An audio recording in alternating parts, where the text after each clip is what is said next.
Alright, hi there. Just making sure I can see my volume levels okay.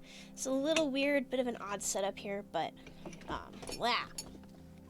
Okay, I should not have started moving things. It's fine. Let's see. Alright, so I got my chat here, but also over there, we've got water, we've got tea, and we have supplies. So, today I decided I don't really have any games I want to show off. I expected Halloween Adventure to take 2 weeks, and I knocked it out in a single 3-hour stream. But that's fine. We're gonna knit a sweater for a skeleton, and hi. This is my skeleton friend who I bought really cheap last Halloween, and I've been knitting them sweaters. So we've got this blue one here. This is the most recent one. It was probably knit about this time last year. And then we've got the pink one, which was the very first one, and the gray one, which was the second. It was a refinement on this one. So these are both yoke sweaters, which just means they decrease or increase, depending on which direction you made them, evenly, like around the chest. I'm going to put these over here. Don't mind the camera shaking a little bit. It's not the best setup. It's built out of popsicle sticks. It's fine. So we're going to start. I'm going to take this sweater off. And it's actually kind of tricky to dress and undress the skeleton. So we will just be gentle. It's been about a year since I've removed a sweater from the skeleton. It's fine. It's just like undressing a baby. It's okay. Gentle, gentle. There we go.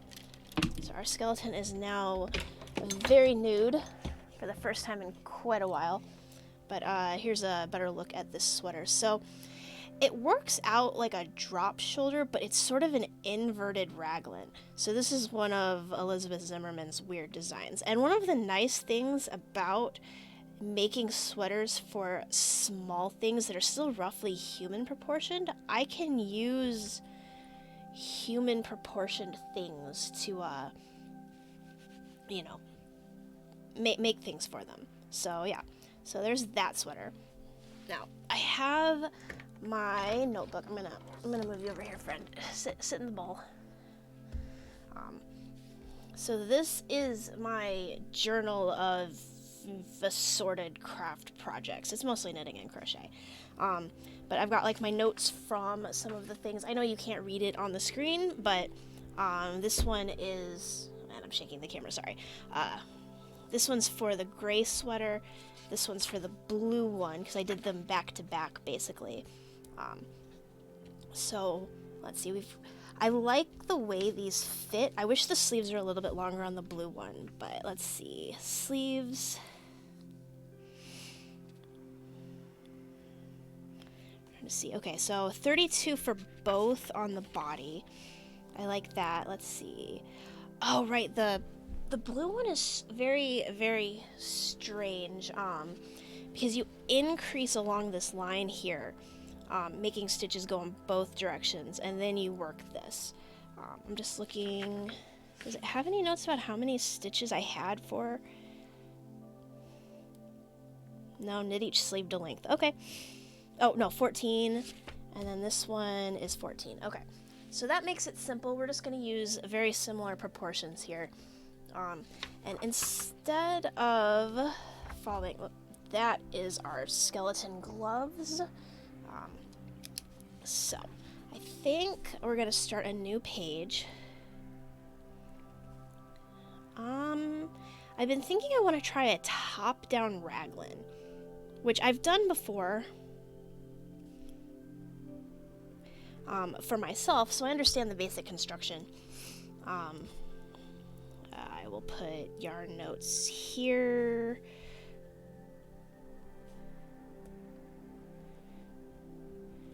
So I've got my yarn right here. It is orange. We are probably just going to make a plain orange sweater unless I decide to do some embroidery or something. I have learned from past experience that color work is very easy to snag, both on the fingers and like the sort of joints, so you got to be careful. Let's see, did I note down what needles I was using? I always use the same needles, but... And I pulled the bookmark out, which makes it hard to find again. There we go. Yeah, okay. I'm gonna put this here.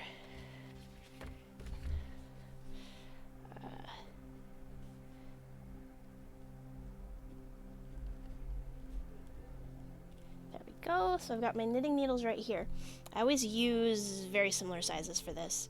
Hey, Faj! Yeah, that's a very big ball of yarn. We're probably not going to use anywhere close to all of it. Alright, so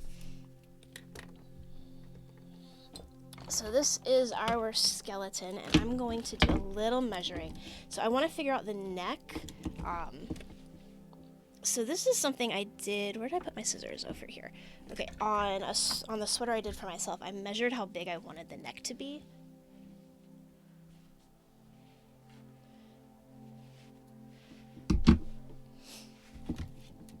So we want the neck kind of loose. So this is going to be before any sort of neck ribbing. Ugh. Skeleton's a little floppy. It's okay. You're okay, friend. There. So we're just gonna... Come on.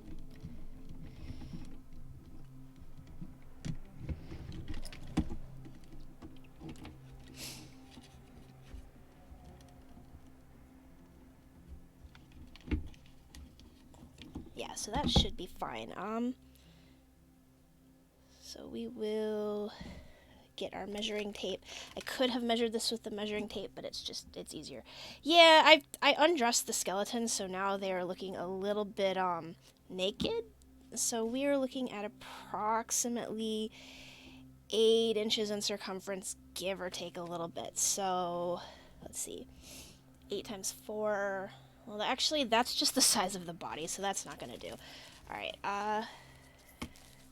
Okay, let's take a look at our notes. The neck on the gray sweater.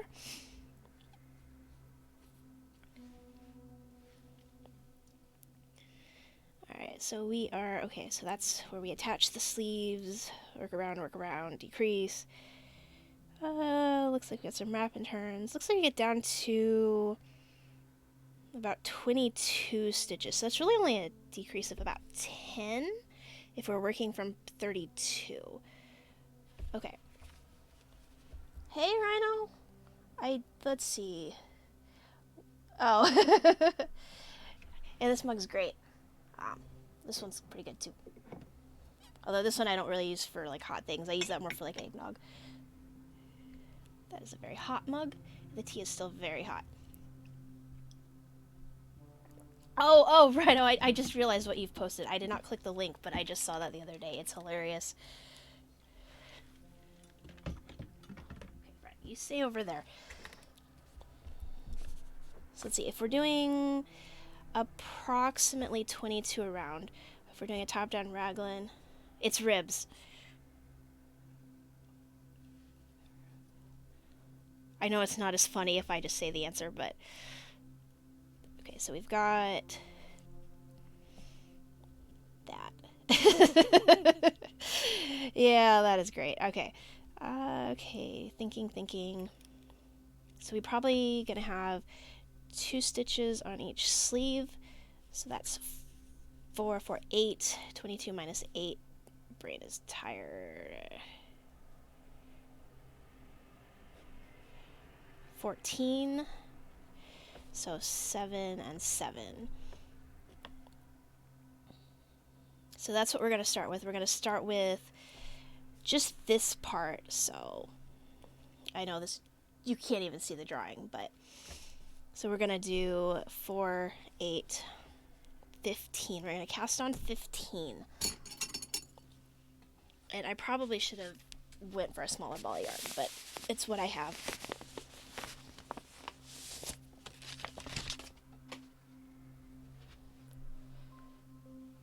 We're just gonna...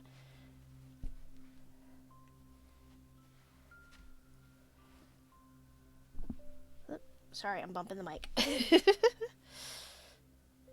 So this is not a normal setup for me, so we're gonna work with it.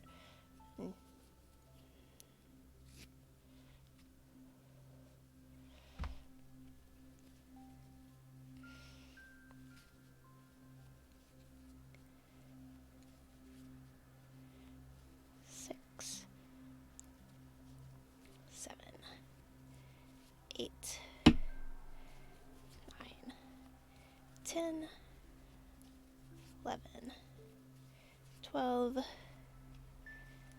13, 14, 15, and that's a bit of a long tail, but it's fine.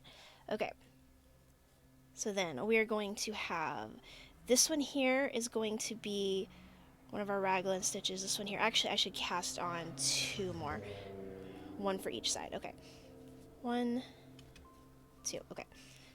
So we are going to cast on 17. Let's see, I've got a butt ton of stitch markers here, which might actually be a little bit big for this purpose, but they'll work. I can knit the skeleton, a sweater, some gloves, and a couple pairs of socks and a hat. I could probably get a, I don't know, like 3/4 of a sweater for myself out of that. Let's see, alright, so. Hey, Torgo! We're doing weird stuff today. I don't really know what I'm doing here, so we're just gonna make it up as we go.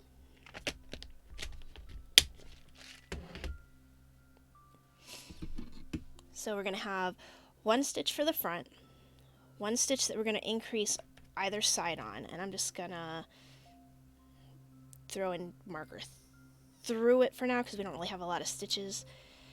Then we have 2 stitches for the sleeve and another increased stitch.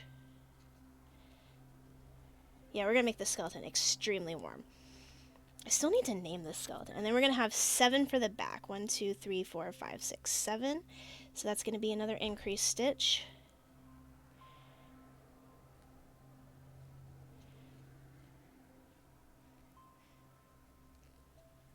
And then I got 2 for the sleeve. That's gonna be increase.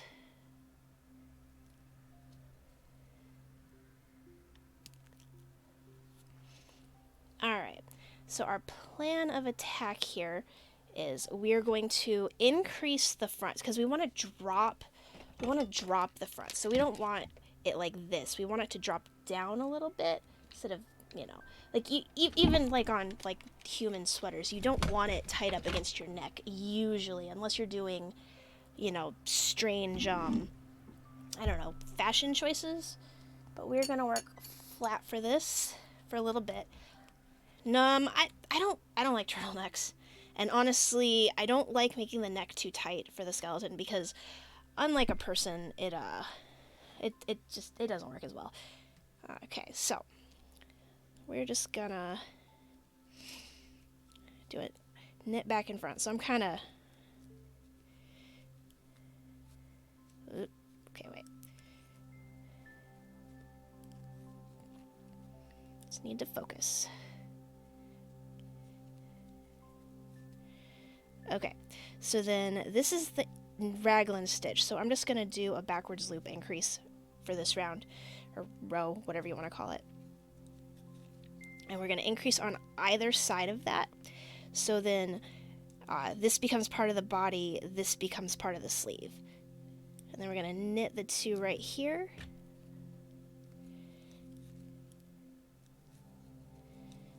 Same thing, we're going to increase on either side of it.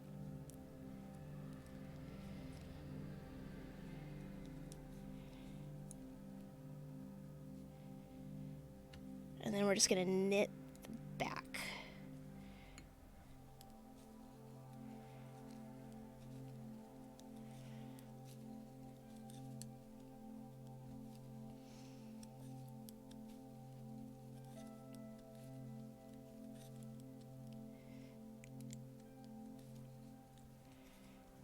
And then either side of the marked stitch.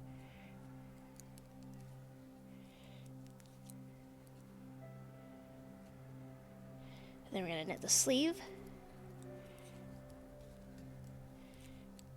Again, either side of the marked stitch.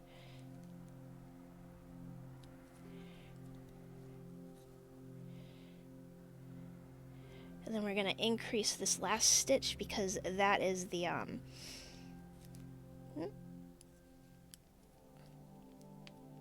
that is going to become the front of the neck.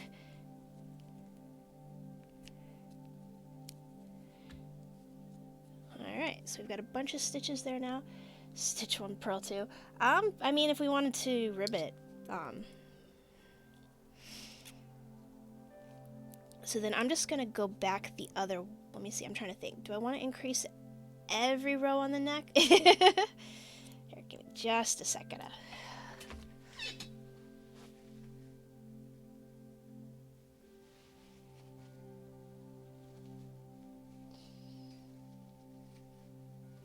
Fortunately, very little of me is on camera today, so you don't have to worry about me wiping my nose. Okay. Gotta love this time of year. I'm trying to think. I know the raglan stitches I want to do every other row. Let's see. I think we will also do the same with the front stitches. I mean, as far as knitting goes, it's literally just pulling loops through other loops.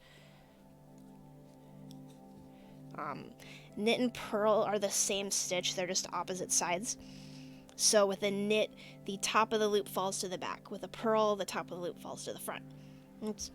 It's very simple. It's just a lot of it's, you just gotta build muscle memory if it's something you want to learn. Is the tea drinkable yet? Almost.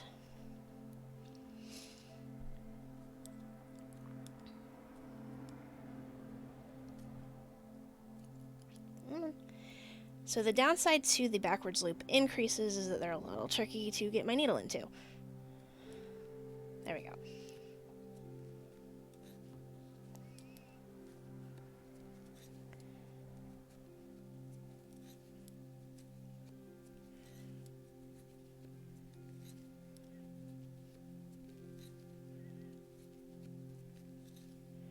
So we have added 2 of the front neck stitches. I think we will add, I'm trying to think.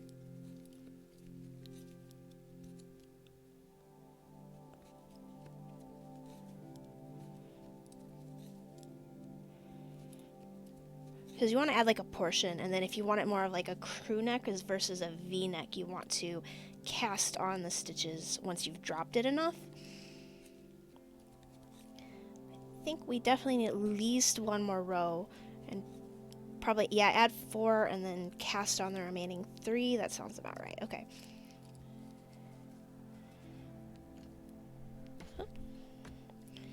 So there we go. We've got our marked stitch right there. I'm just going to leave the markers where they are. I can tell where they're at.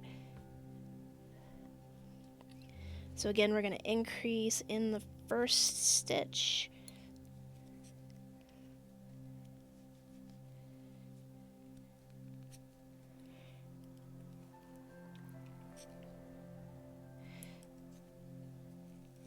So then there's our marked stitch.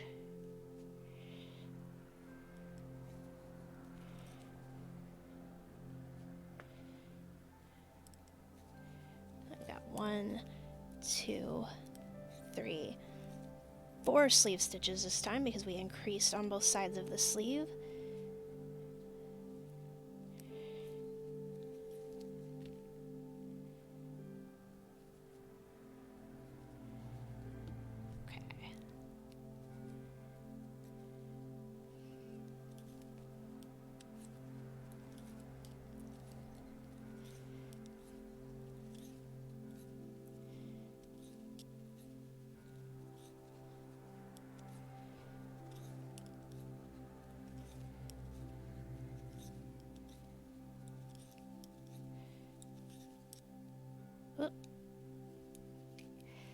Got lost in thought, which is easy to do.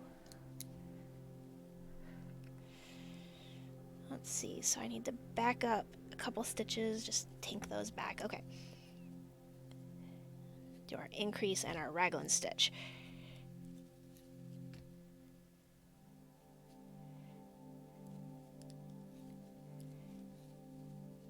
There we go.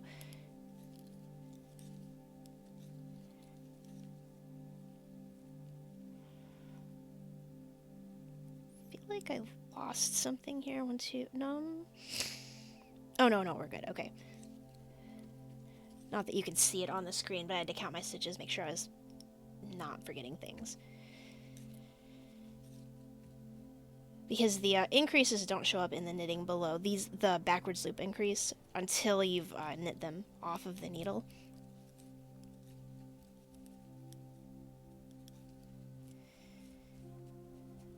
Okay, and as you can see, we're getting a bit of a slope there now because we're making it wider. So then we should have added 4, so I'm going to purl back.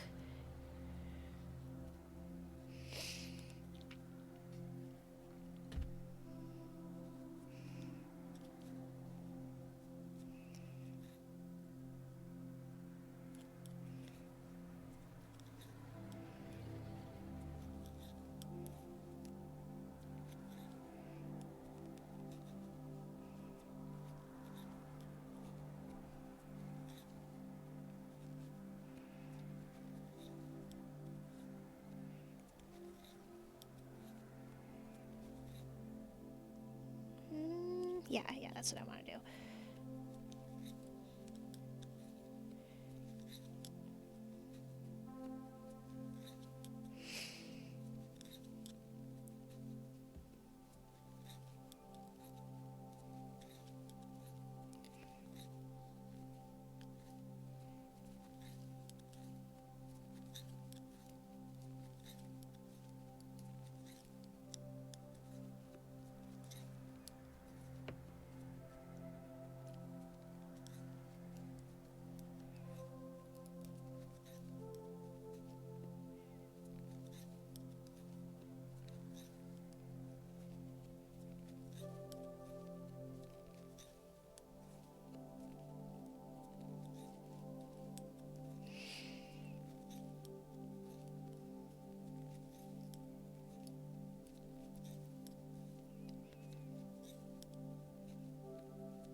Alright, so there we go. Oop, okay, I gotta be careful because we're getting a little bit longer than our needle, but that's alright. We're going to be moving into circular knitting anyway. These are all the same size needle, even if they're different colors. I just have a lot of needles in this particular size because I like it. Alright, so let's see, we have... I think I am going to move the markers up now. We've got more stitches that we are working with.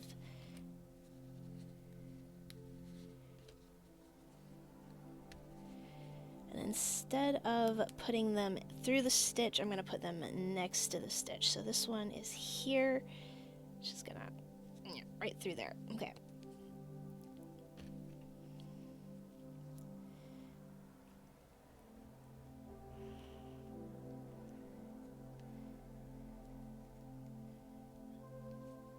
Maybe, come on. You can do it. So make sure I gotta get it in the right spot, but...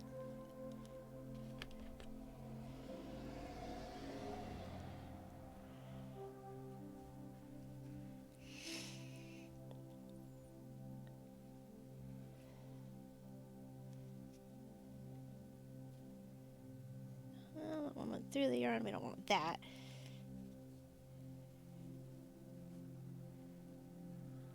Then right there, okay.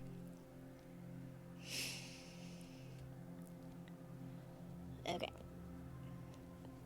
So we are not going to increase the first stitch.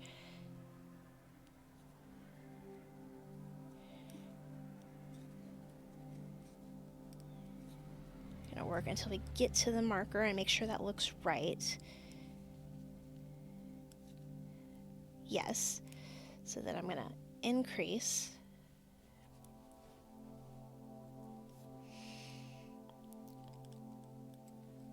Slip the marker, knit the stitch, increase.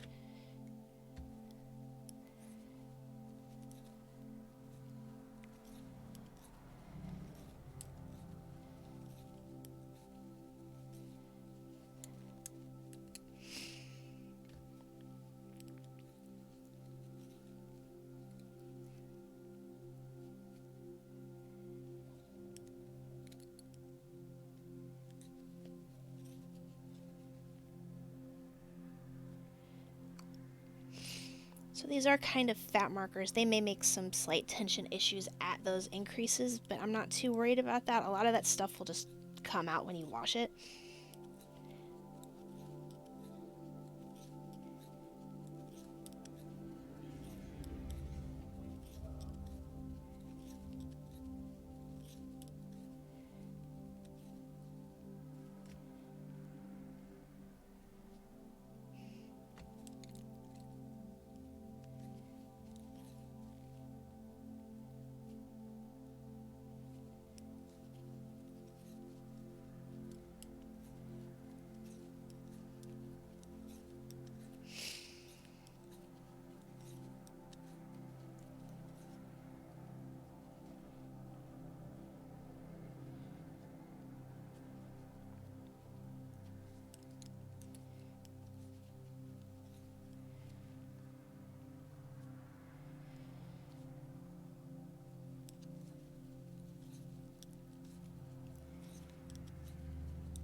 Okay, and then since we have finished the row, we are going to cast on those final 3 stitches.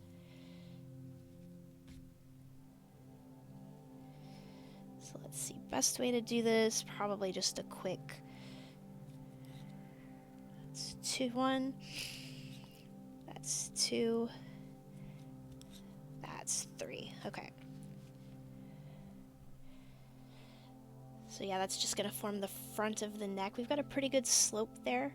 I don't know if you can see it, but we've got a slope, so it's going to be a bit of a curved neck.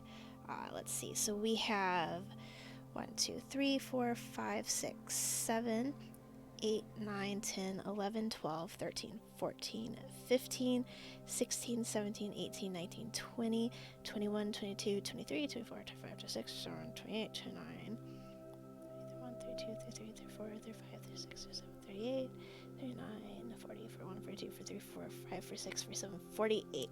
So 48, does that divide into 3? I think so. I think it's like 12. Okay. So what I'm going to do is 1, 2, 3, 4, 5, 6,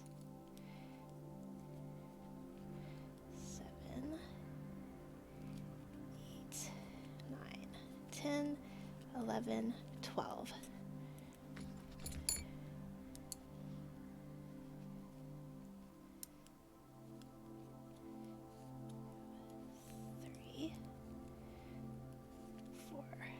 Five, 6, 7, 8, 9, 10, 11, 12. 1, 2, 3, 4, 5, 6, 7, 8, 9, 10, 11, 12. Okay. I know this looks kind of a mess, but trust me, it'll work out. 4, 5, 6, 7, 8, 9, 10, 11, 12. And then we have 1, 2, 3, 4, 5, 6, 7, 8, 9, 10, 11, 12. Okay, so I was right that it was divisible by 12. I was just wrong about which bit. Okay. So as you can see, we've got, I don't know if you can tell from here, but we're going to be working in the round now. So we are going to, I think I'm going to do a quick write down of what I've done though. So we cast on 17. Let's see, so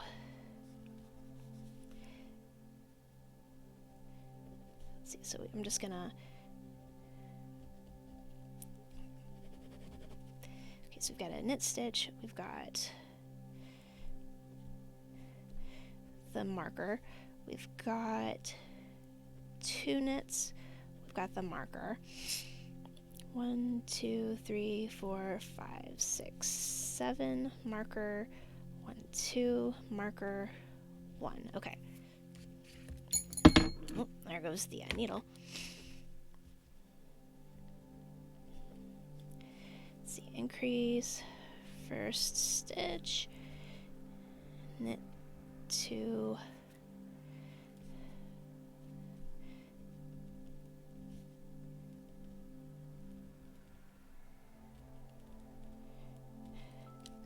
knit to the marked stitch,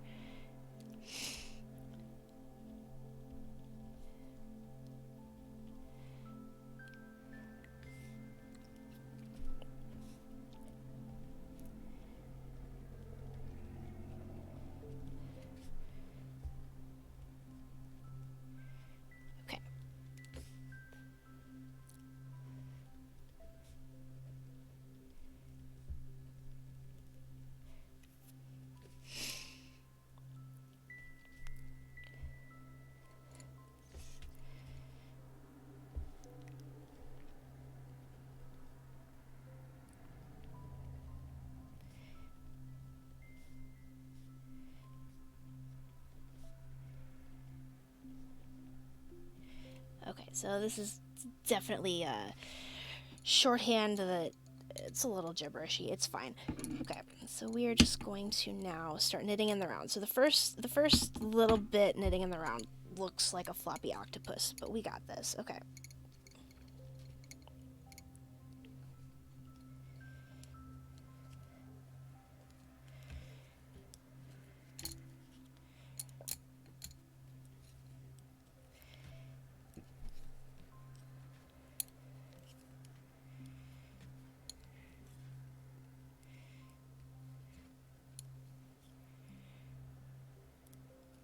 And this is a non-increase round. This would normally be the pearl row. We were going back, but we're no longer going back. We're going around in a circle.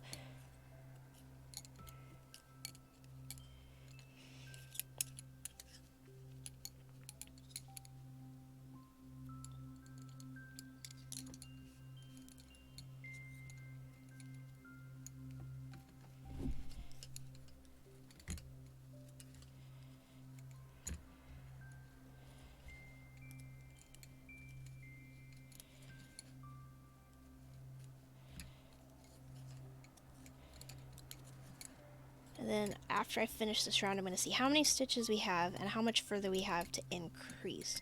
Because we were looking for approximately 32 stitches around the body and approximately 14 stitches around each sleeve. Although with the sleeve, we're going to be casting on a few stitches anyway. Actually, same thing with the body. So I guess we're looking for 28-ish and 14 minus 2 would be 12. Okay.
Be gentle with these cast on stitches.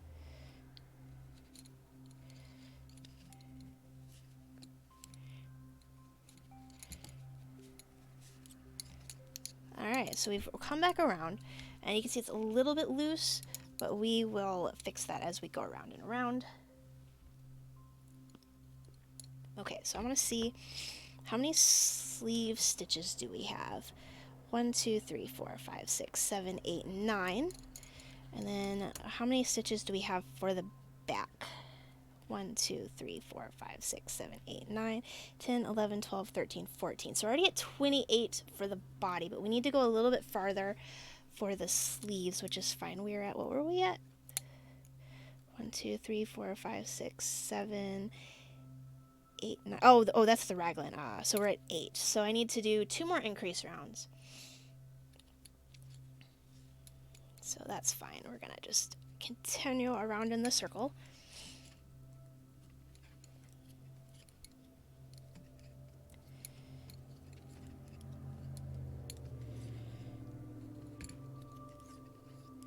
And this will also get us a little bit of chest depth as well. So we're going to increase, slip, knit. Increase. This is not my favorite increase, but it is the easiest to do on a small scale.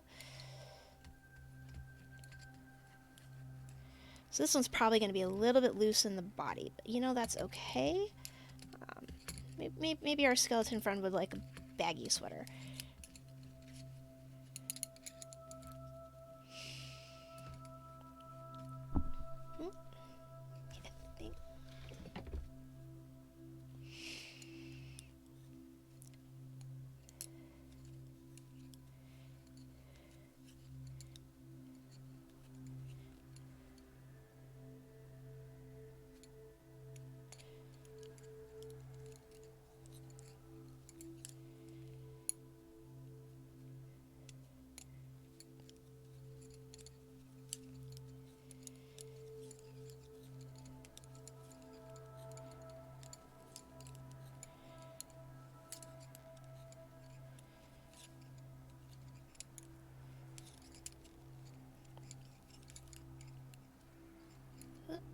this tail is continually getting in my way.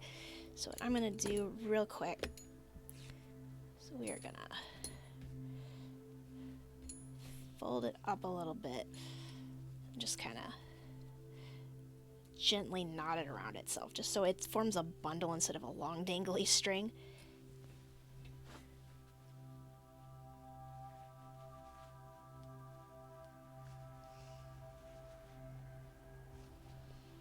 Okay, and I am gonna trade the tea and the water, because the tea is definitely drinkable now.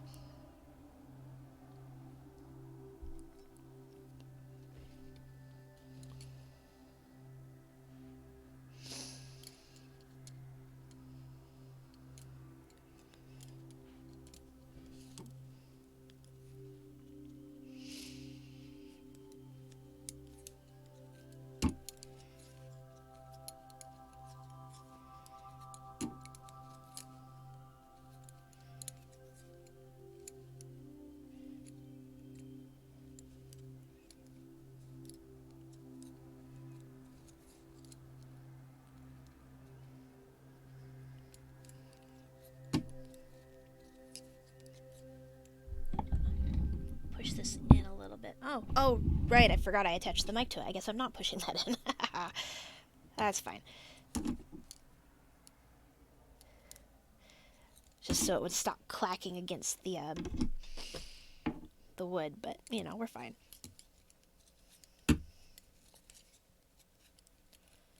Oh, wow, we actually, ran out that one song. This is a playlist of, like, 4 songs, but all the songs are, like, a half hour to 40 minutes long. It is gonna go to the next one, right? Okay, yeah, it is. It's just taking its time about it. Or maybe this is a quiet song. I don't know, we'll find out.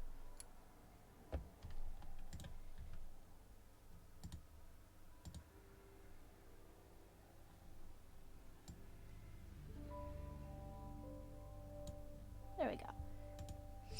I don't even know how audible the music is on the stream. I probably should have done a few more sound tests, but I was worried about getting the camera up there set up. It's a bit of chaos. It's fine.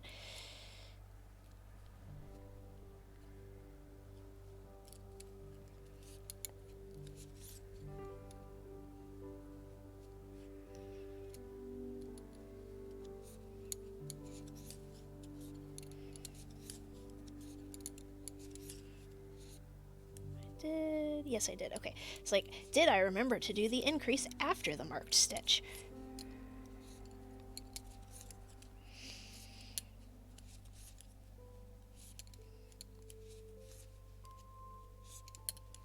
There we go. And that's another round done.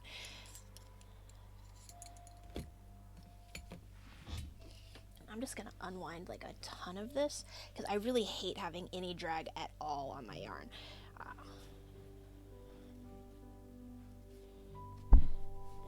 Yeah, I definitely should have picked the smaller ball. But, you know, maybe I'll knit myself a vest with this, even though I haven't finished the other vest I started, or the hat I started, or the, like, 3 blankets I'm crocheting.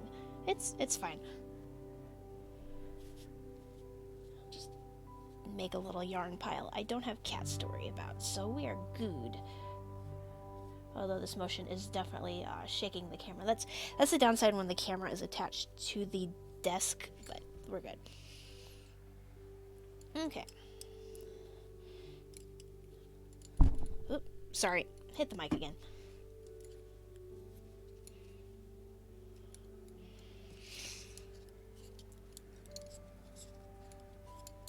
So this is just going to be a plain round. We're just going to knit the whole thing.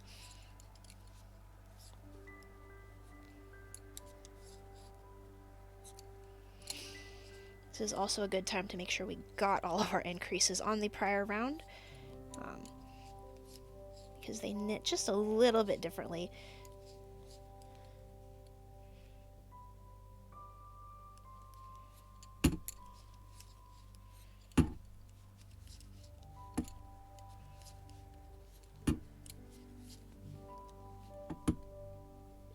that clinking is really picking up on the mic, and I apologize.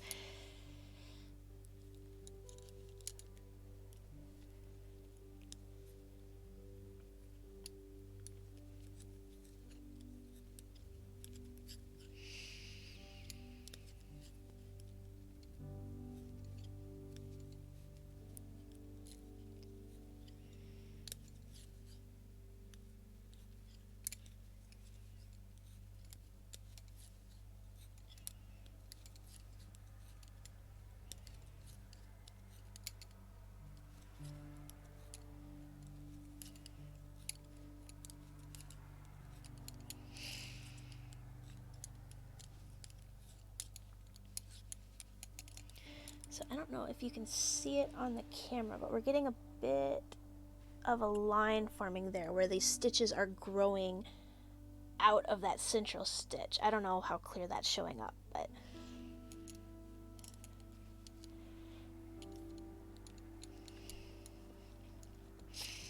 and that's one of the distinctive features of a raglan, is that you've got those lines. So think like a baseball tee where it's got like the sleeves of a different color, but it's coming out diagonally. That is what we are creating, just all in one color.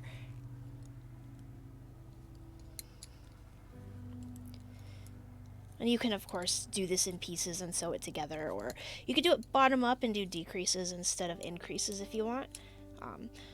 All of the prior sweaters were bottom up sweaters.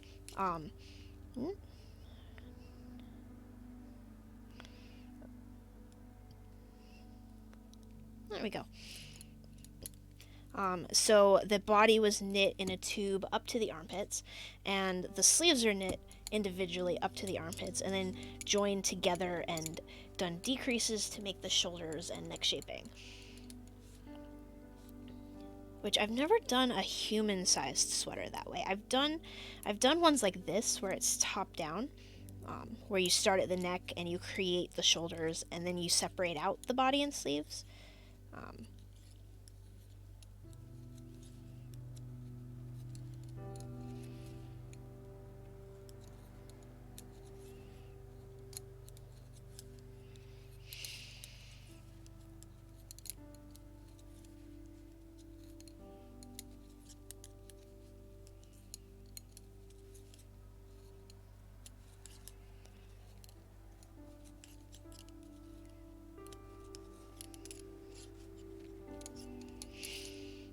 So I'm gonna put this here so you can kind of see what we're working with.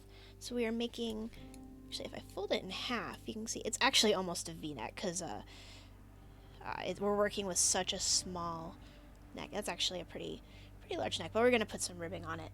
I don't know if you can see it very well, but we've got our neck there. This is gonna be our body, and our sleeves are right here.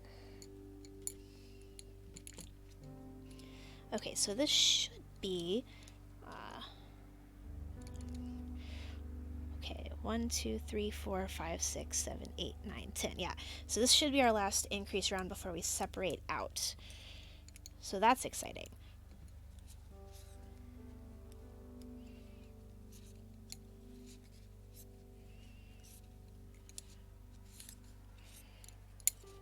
Although I believe we will do one plain round before we do the separating, just because it makes the separating a lot easier.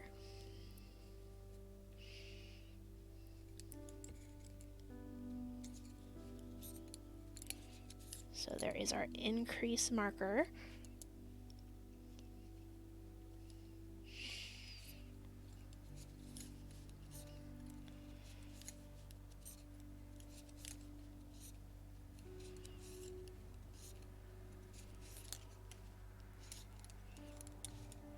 Definitely getting to the point where there's it's a few too many stitches on the needles to quite be comfortable, but we are approaching the split out point, so it'll be fine.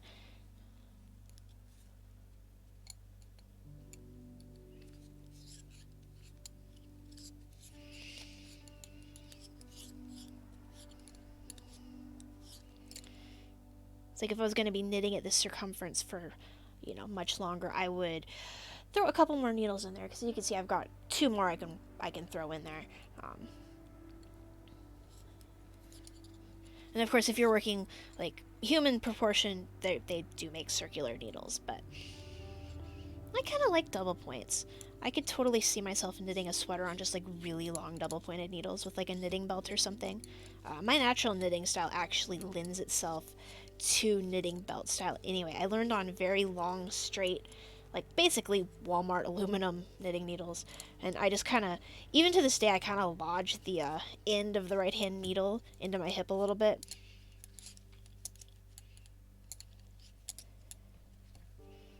Yeah, those increases are coming along nicely. You do get a little bit of a gap. I don't know if you can tell there from those increases, but you know, they will wash out a bit, and it will not be stretched like that when it's being worn.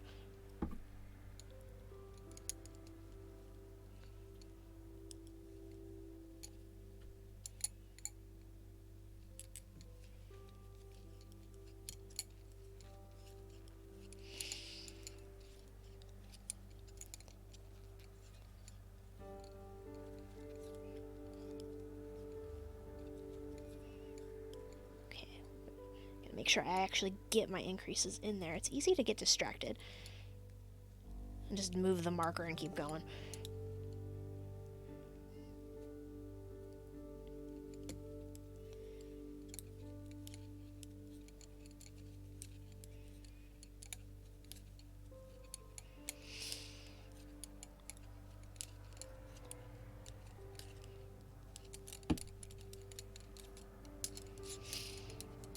There we go.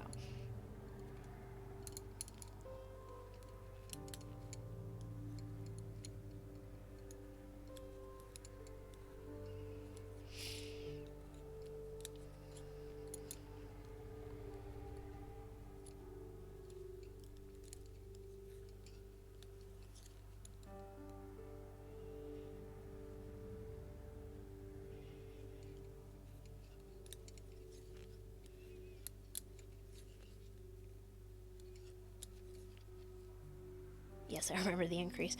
Just have that moment of, wait, did I remember? It's fine.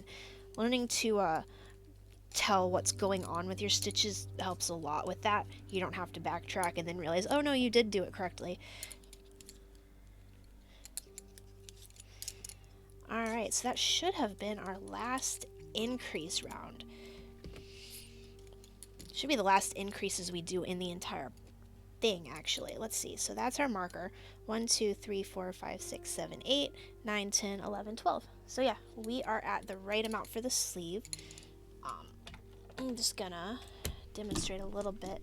So this comes down over here. It's a little big, but we're gonna add the neck ribbing. It's honestly, it's a V-neck, but that's okay. It'll be all right.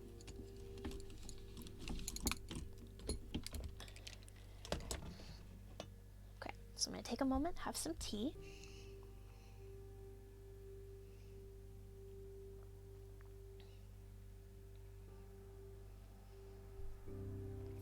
Okay, and I think I'm gonna write down what I did. All right.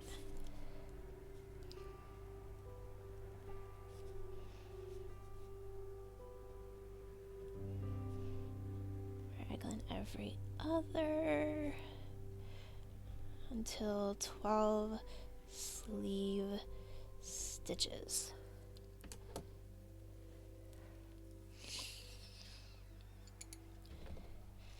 And then knit one plain, and then we'll go from there. So the knit one plain is what I'm doing right now, so there's no increases. This just allows the increases to drop into the knitting and become part of the fabric, as opposed to just an awkward loop around my needle.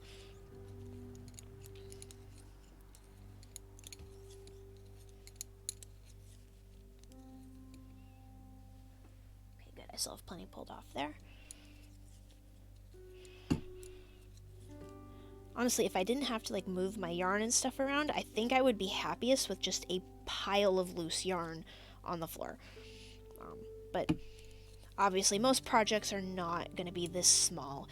You kind of can't get away with just making a pile and then hoping nobody steps in it, you know? Or that you're not going to run your desk chair over it.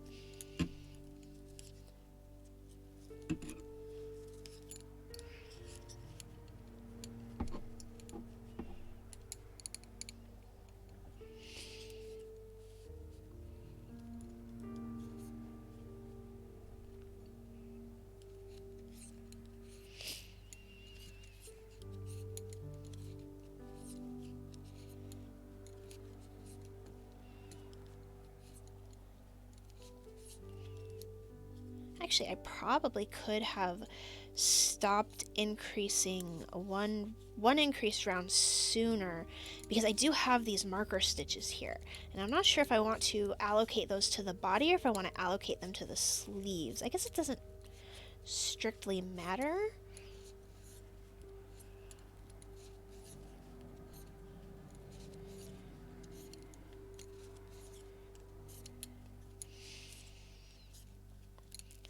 I mean, it's going to be a stitch or two of difference. Although, at such a small scale, that actually can be significant. If this was a human-sized sweater, a single stitch extra is nothing. Like, even at this size yarn and stitch size, it would be maybe a quarter of an inch. Because this yarn and these needles get me approximately 4 stitches per inch. And that's why I didn't do a gauge swatch. That's probably, not best practices, but I am not one for best practices. I do not recommend knitting the way I do.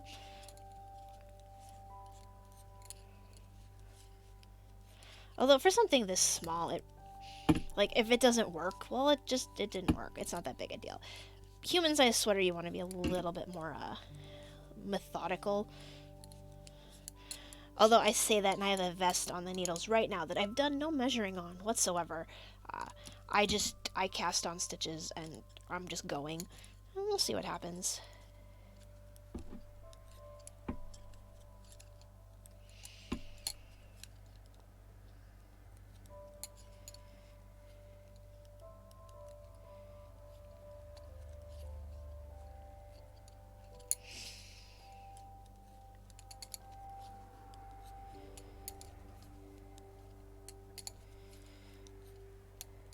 And I think once I finish this round, I'm gonna see.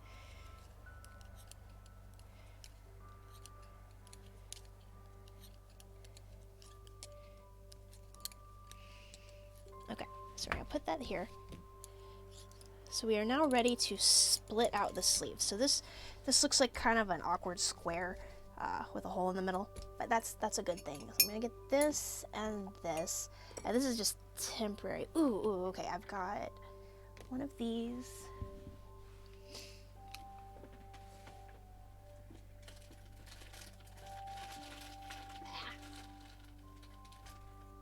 I just dumped all of my giant safety pins into my drawer of craft supplies. It's fine, I'll fish them out later. Okay, so I've got 2 big safety pins I'm going to use to hold the stitches. But I'm going to put them on a needle first just to see what we are dealing with. I'm going to leave the raglan stitch for a moment as part of the body.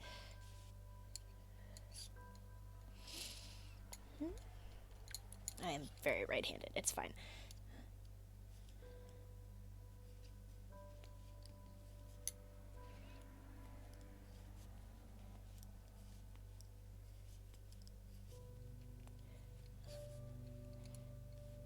Okay.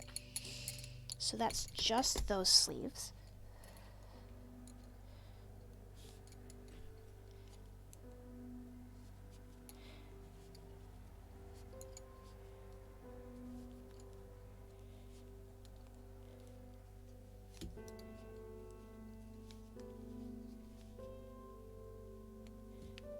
Okay, and that is the raglan stitch, so we're going to leave that for now. And this will let us see how many stitches we have for sure, front and sleeve. And also it lets me lay it out a little bit flatter for you.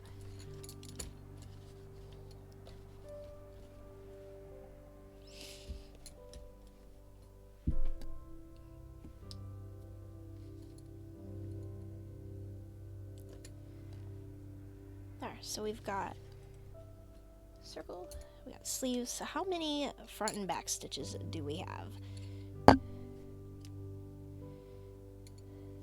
Including, I guess, the marker stitch. 1, 2, 3, 4, 5, 6, 7, 8, 9, 10, 11, 12, 13, 14, 15, 16, 17, 18. So it'd be 36, which is course, 36. That's 4 more than we were originally, so that's an extra inch around. And normally I would cast on a couple stitches underneath the sleeve. Let's see.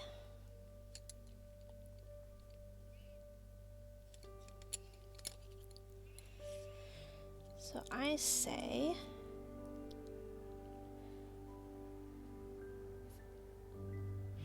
we give the marker stitches to the sleeves. So that will bring them up to 14, plus of course the underneath stitches, but I think that's okay.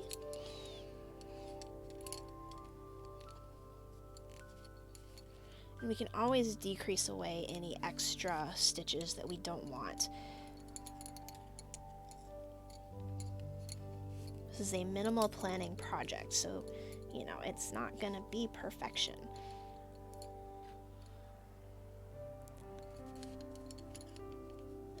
So yeah, we're gonna give, I think, yeah. So then I'm just gonna use these giant coilless safety pins that I bought forever ago to close my shawls, and then never did. And I'm just gonna slide each of these sleeve stitches onto it. It's a little tricky coming off the bamboo knitting needle, but it's okay.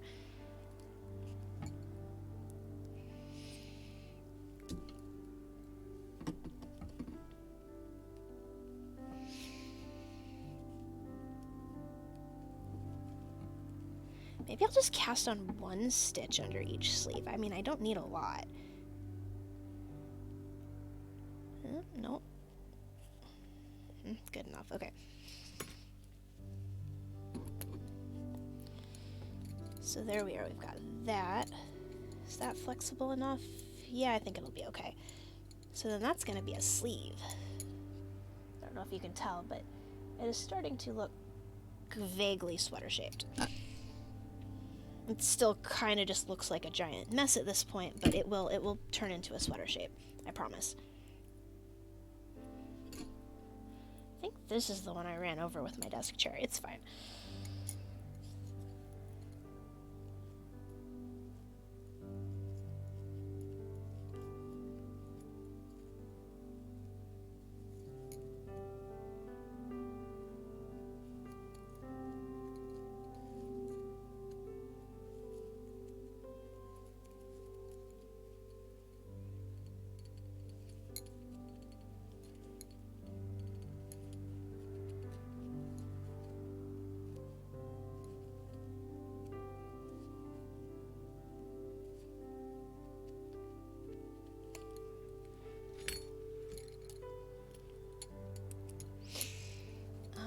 There we are.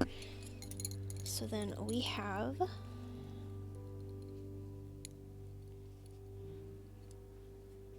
pull that out. We have ourselves sweater shoulders. I don't know if you can tell, but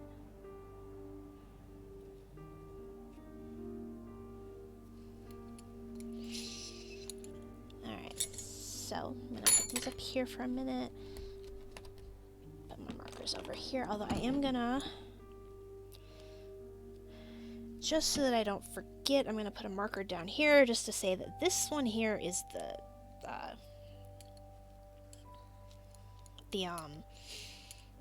sort of start of round. Although start of round doesn't really matter when you're working all in one color, other than just when to increase and decrease. I think I'm actually going to put a couple of stitches. I want the gap to be on a single needle.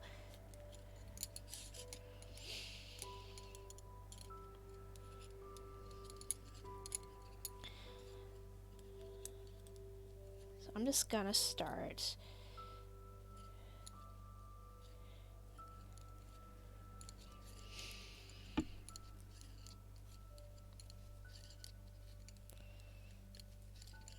and do that. I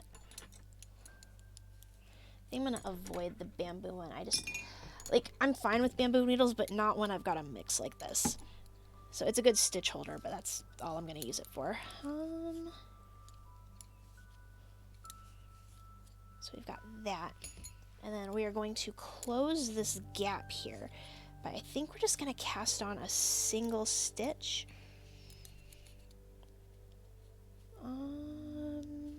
Probably.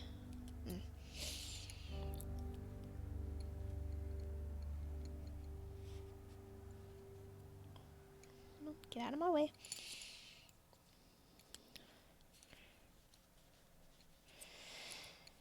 You know, it can just be a backwards loop cast on. It's fine. Ooh, and that song is louder than the prior one. So we're just going to keep manually adjusting the volume. So I think this is the one we started with. I'm going to have a different song. There we go.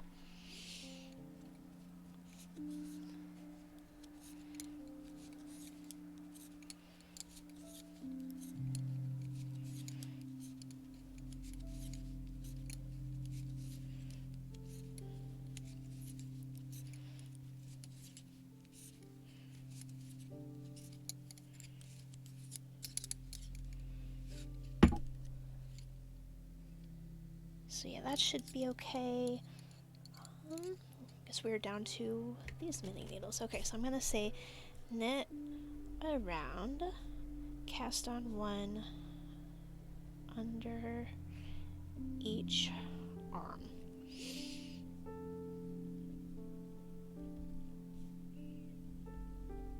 And it's important that I write down the separate sleeves part.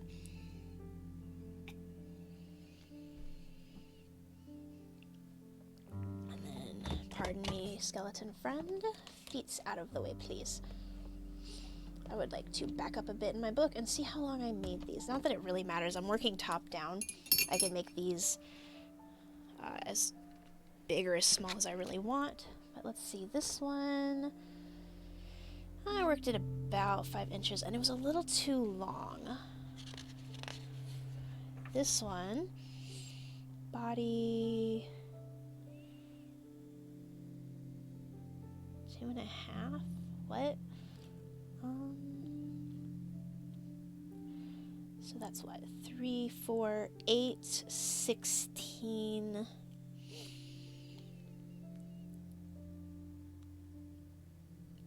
16 plus. Wait. Guess about 20. Which means I did it the same. So I don't know. So you can't really see that there, but it says it basically gives a list of color like round changes. So I started at the bottom. I did 5 rounds of ribbing, followed by 2.5 repeats of the following color sequence: 3, 1, 3, 1. So that's 8, 16 plus 4 is 20. So that's 25 total.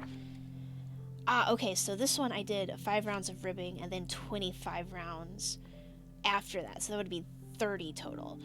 Okay. So we're gonna aim for some amount of rounds. It's okay. I'm just curious.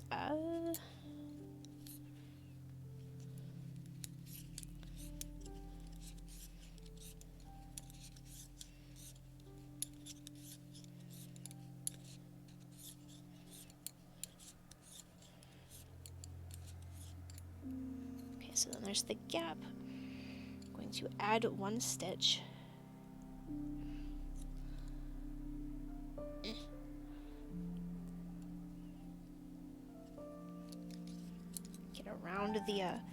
Get around the safety pin. Normally, if I'm doing like bigger things, I will just use like scrap yarn, but I had the safety pins right here, so why not? Okay.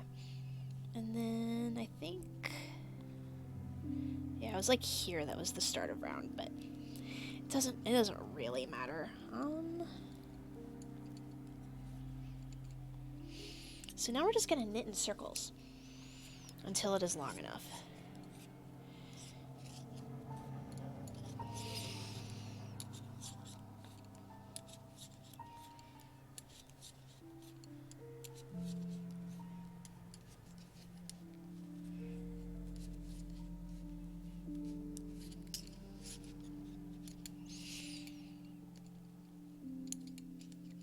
bunch of sweaters on a bunch of skeletons and then send them off.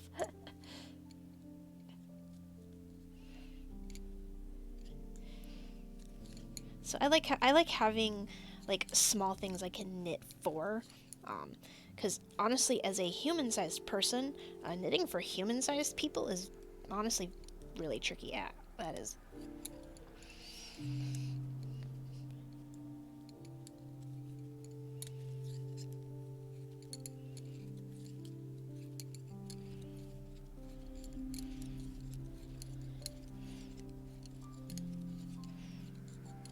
I think I'm gonna aim for about 20 rounds just plain here.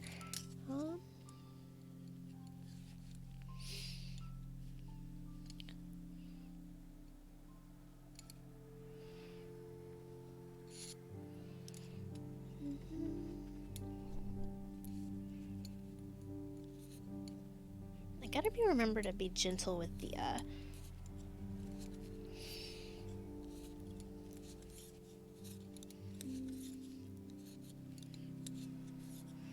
with this cast on stitch, because they do stretch out very easily.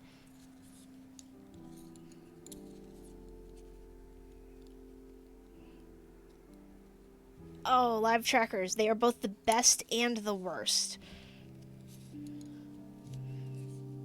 I can always tell when delivery drivers are local to the area versus when they are clearly just following their GPS. Because the GPS always routes them the longer way because it prioritizes the highway. But if you live here, you know there's a faster way. Okay, so we've done approximately 1 round. I'm just gonna make tally marks.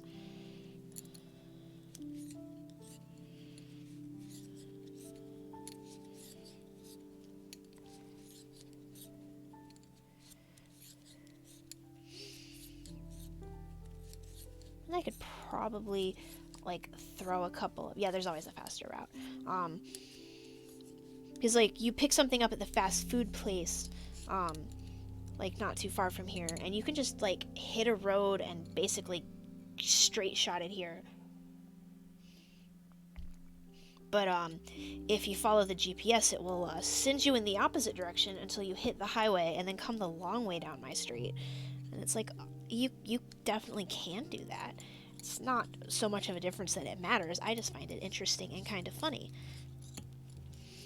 It's like, clearly some of you are from here and some of you are not.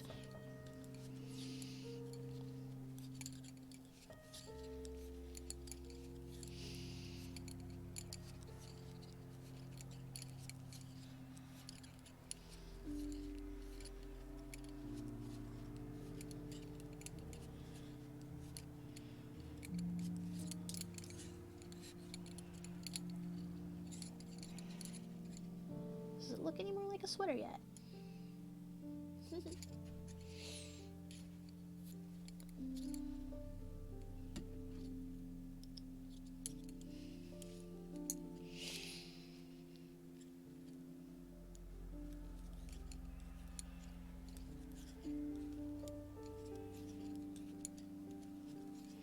Yeah, I'm definitely preferring working on the 3 versus the 4. They don't dangle quite as bad, and they're not, like, whacking against the desk. And of course, once we get down to the sleeves, I could theoretically even work on, like, 2.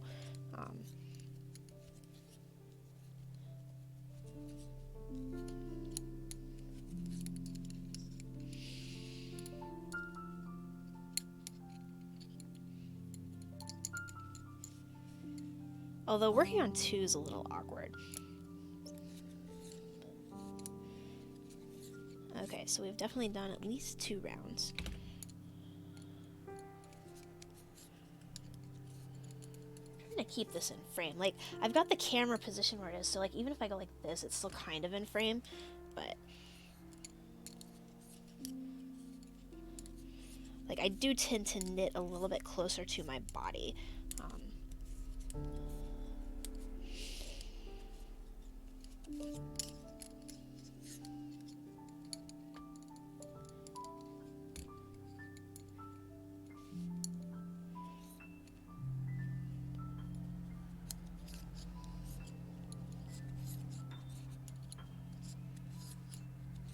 Oh wow, it's almost 7 already. I did get kind of a late start. I was trying to get the camera set up.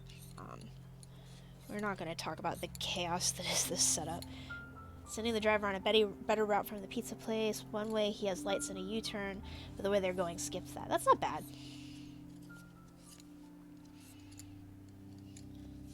I don't think I've ever made a U-turn in my entire life. Not 100% sure they're legal. They probably are because there are signs that say no U-turn here.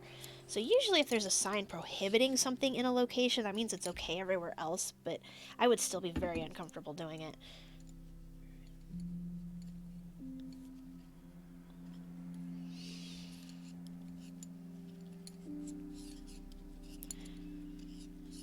Although once when I was on a trip, I saw designated U-turn locations, which was interesting.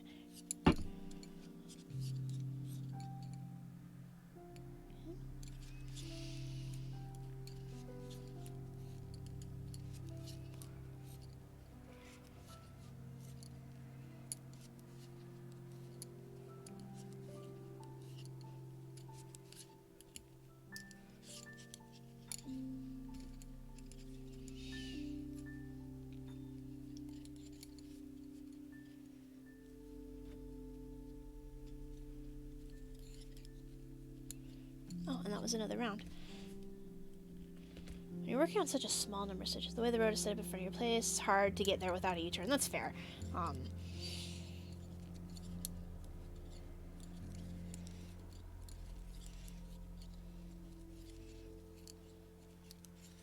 It's just, like, I feel like in my case, I would be more likely to want to pull into a parking lot or a driveway and turn around that way rather than pulling a UE.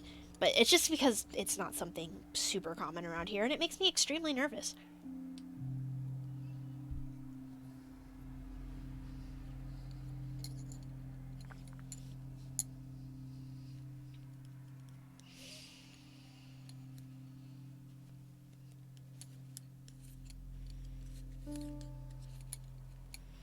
Yeah, now that we're a few rounds past the split, it's getting a lot easier to get past that safety pin. It's not focusing super well on the yarn. It's focusing pretty good on my notebook.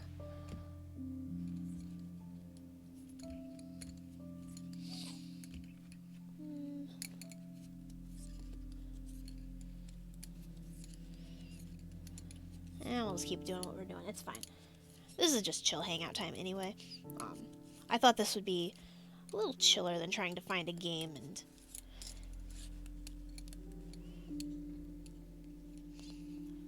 Plus, I think the rest of the month is going to be more making stuff focused. Because as far as I'm concerned, Halloween is the month of making stuff. And yes, I did refer to the month of October as Halloween.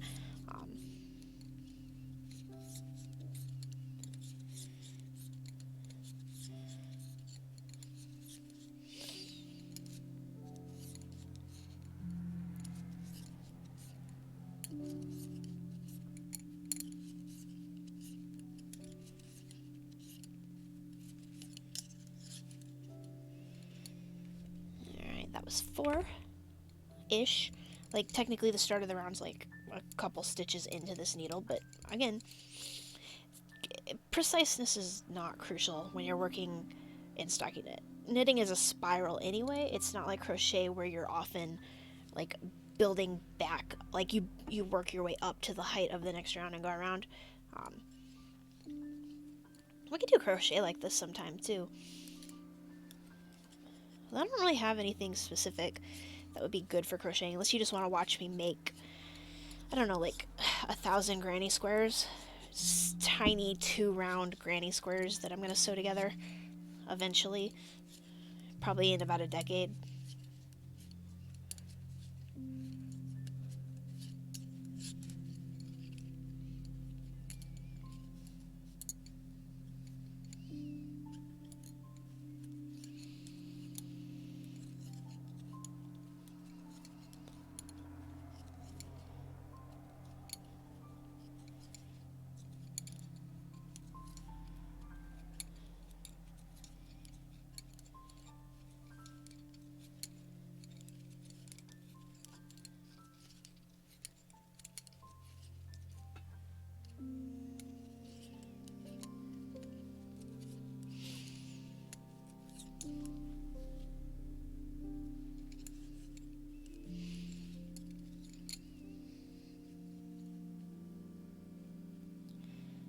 Just looking to see what we got here. Yeah, looks pretty good. Okay. I think what I'm going to do actually is decrease those extra stitches with the picked up stitch so that it'll just close that gap a little better. But we'll talk about that when we get there. I probably have until about 8-ish tonight, so we'll see how far we can get.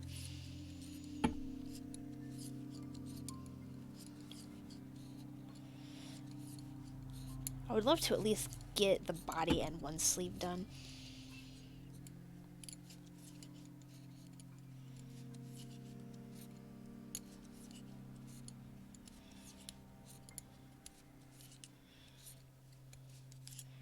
Okay, that's 5, so I'm going to take a quick hand stretch break off of that. But as you can see, it is starting to resemble a garment.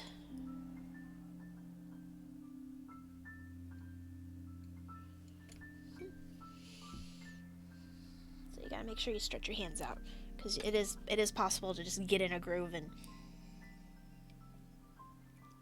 then not be able to hold things for 24 hours. It's fine.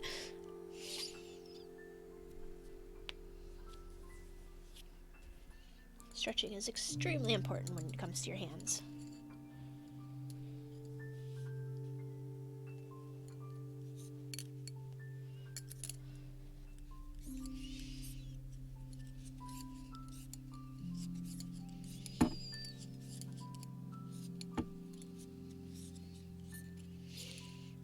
We're getting long enough, we're starting to clink a little bit again. That's okay. Probably also prop my elbow a little bit farther forward. Just raise it up a little bit.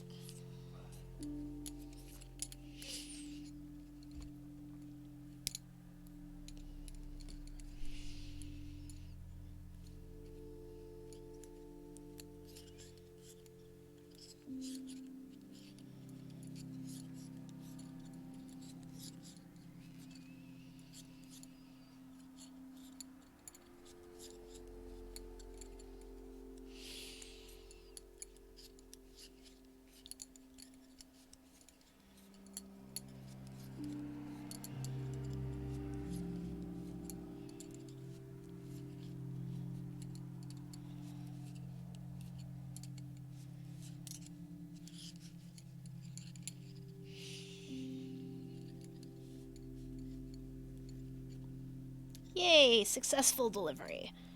Always a good thing.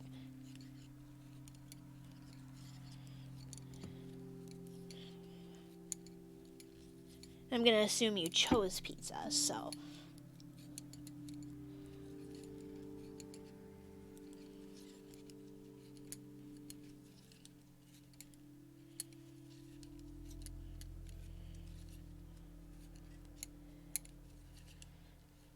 Most of the time when I eat pizza, it was not my choice, but some pizza is good.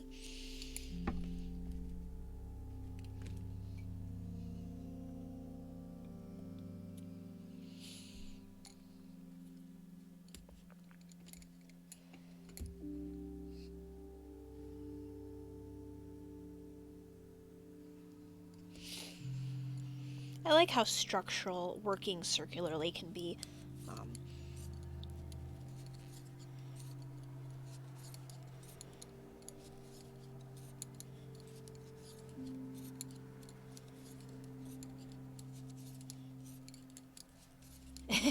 Yeah, that would probably be a bit long for pizza to stay anywhere close to edible.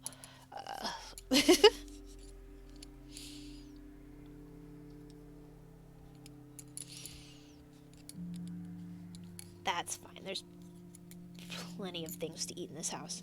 And in a pinch, I've got an absurd amount of oatmeal on the top of my desk.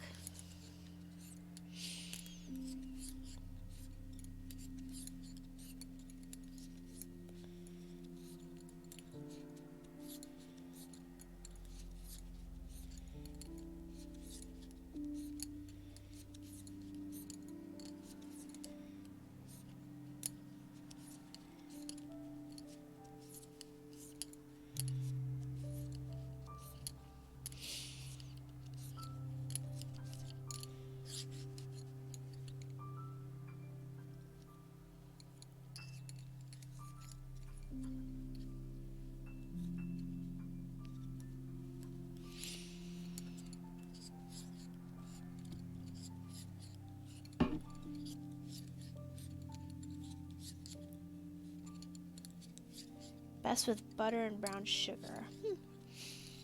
I'm still trying to get to the point where I can eat it without massive quantities of sugar and like pre-added flavorings, but I think it's going to be a slow process. But considering that the first 3 decades of my life I couldn't get the stuff down at all, I'd say this is still an improvement.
You're lucky with not having any issues with food allergies or textures. That's good. Got a moderate amount of things that texture-wise are just a struggle. The most frustrating one is like 3/4 of the time pasta just becomes a hard nope.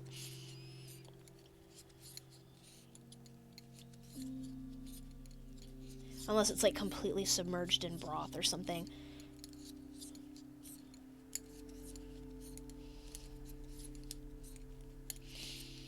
It's fine. There's lots of food in the world that's not that. Oh, okra. As my mother always said, the food that finds its own way down. I like fried okra, but that's about it. Yeah, as long as you don't overcook it, it doesn't get too slimy. But yeah, that stuff's something alright.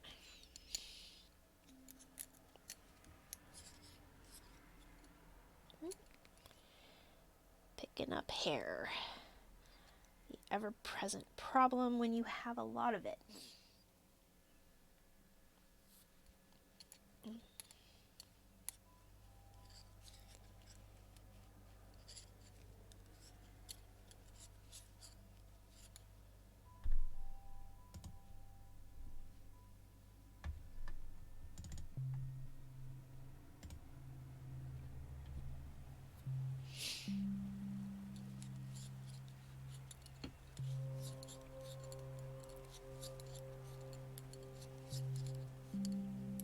That might actually be a little loud on the music there. Like, these songs are all slightly different volume levels, so I gotta keep an eye on it.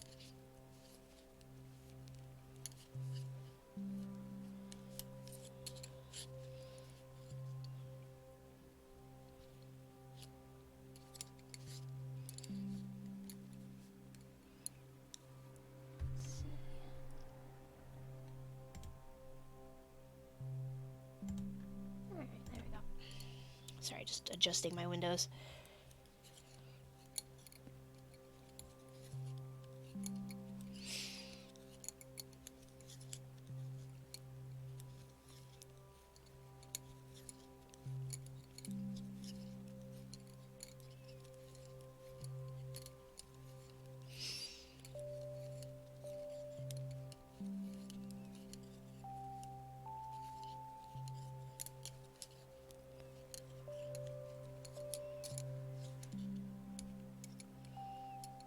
Looking at the neck here, I'm thinking about picking up stitches for the neckline. Shouldn't be too bad.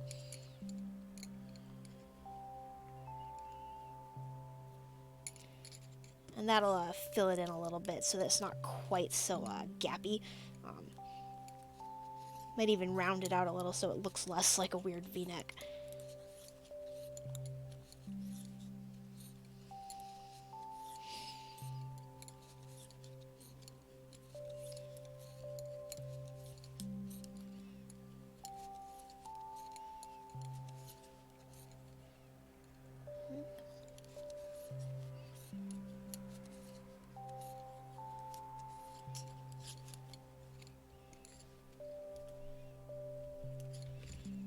So we're definitely making some progress here. Well, it's hard to get a finger in there because it's the safety pin, not yarn, but that is definitely upper body shaped.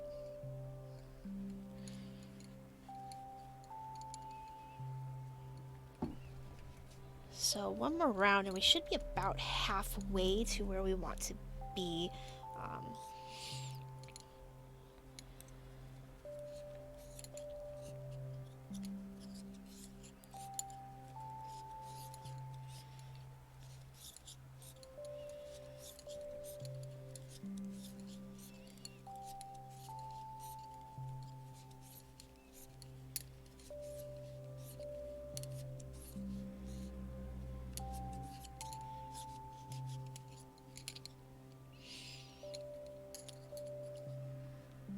It's actually not bad progress for an hour and a half either.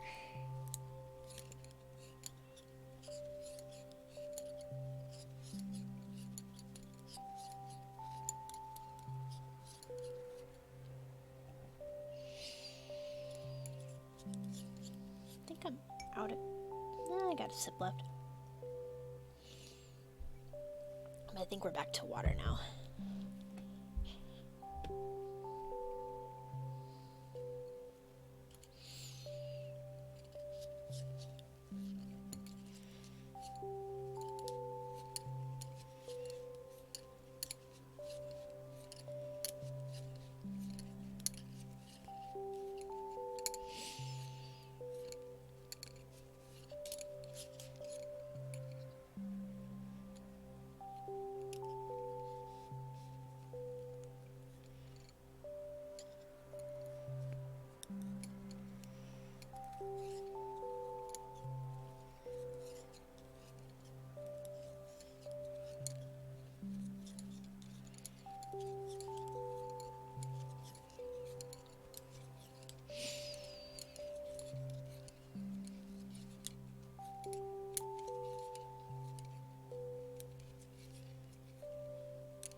Okay, and that was 10 rounds after the underarm.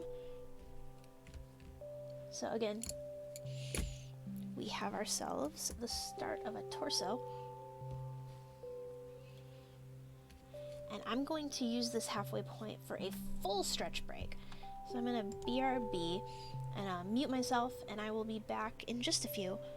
You should stretch, get some water or some tea. I don't know if I want to make more tea. It's getting a little late, but I am going to stretch because I don't want to cramp up. Be right back.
Alright, that was a quick BRB. Make sure I get back to the right thing.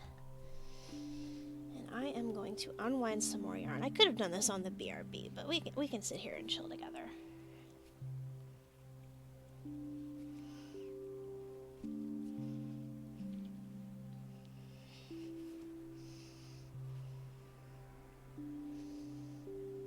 Alright, well, that should be good for a little bit.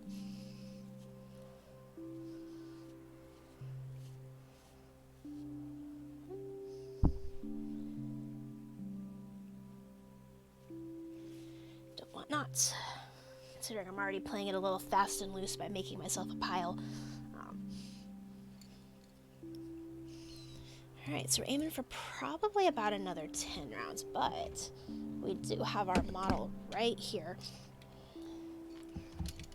Just kind of hold this up. Yeah, it's going to be a bit of a chunky sweater, but you know, I think that's okay.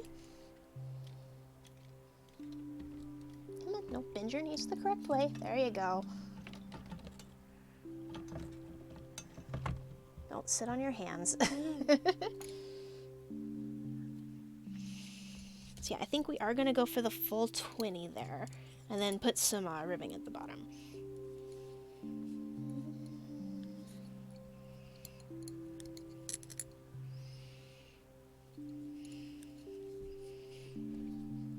Sorry. Move my chair, shake everything. Okay.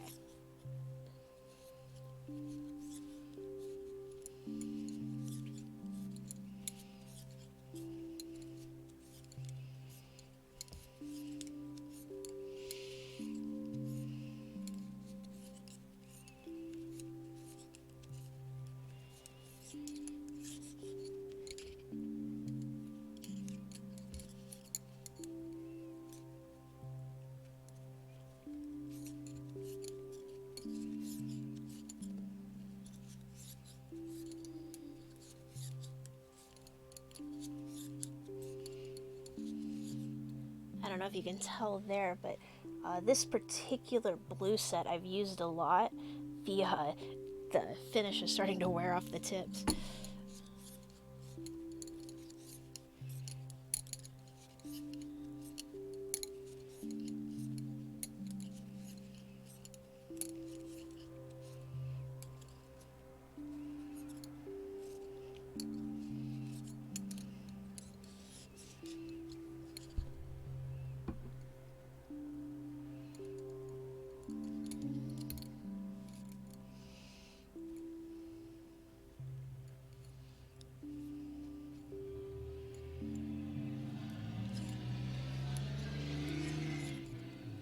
Outside being loud. That's alright. It's actually been kind of nice the last couple of days. Not too cold, but definitely cooler than summer, which is nice. Leaves are starting to change. Get a couple of weeks of nice, pretty leaves, and then the rains come and knock them all down. So, enjoying them while we can.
Yeah, this is definitely the very repetitive part of a project like this, where you're just knitting plain forever. If this was a human-sized sweater, this is the part where I get distracted and really bored. Let's see, fashion show after the sweater's done? Absolutely. Although, I should warn you that getting things onto the skeleton, it's a little tricky, so we're going to have to introduce you to the concept of skeleton gloves, so that we do not end up with fingers trapped in the stitches.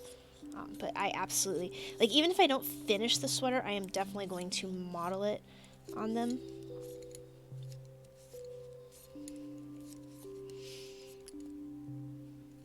I've still got till the top of the hour, so we should be okay. Like, I think we can at least get a sleeve done.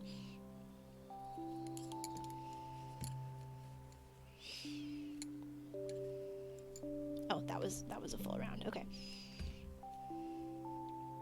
No need to do more than intended.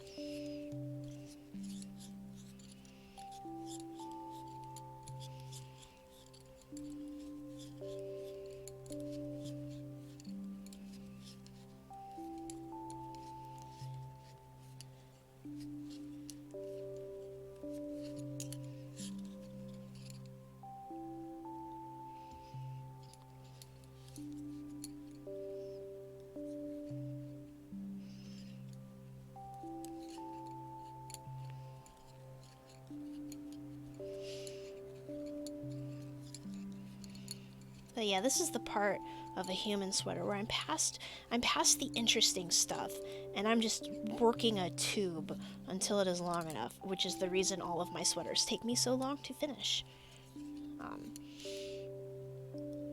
Let's see, from the editors of Vogue, the new fall trends of Skelaware, trademark. But yeah, we can totally play dress up. I've got the other sweaters over here next to me.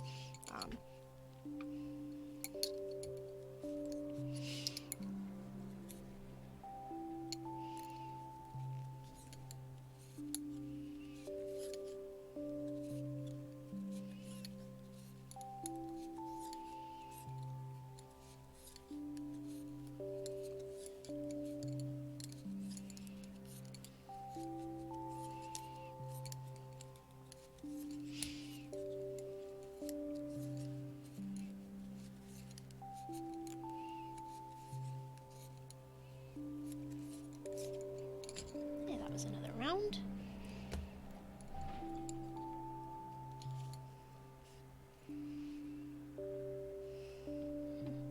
Random scrape on the back of my hand. That's another hair. As a person who sheds a lot, there are human hairs worked into everything I've ever knit.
Okay, so that was another one, more or less.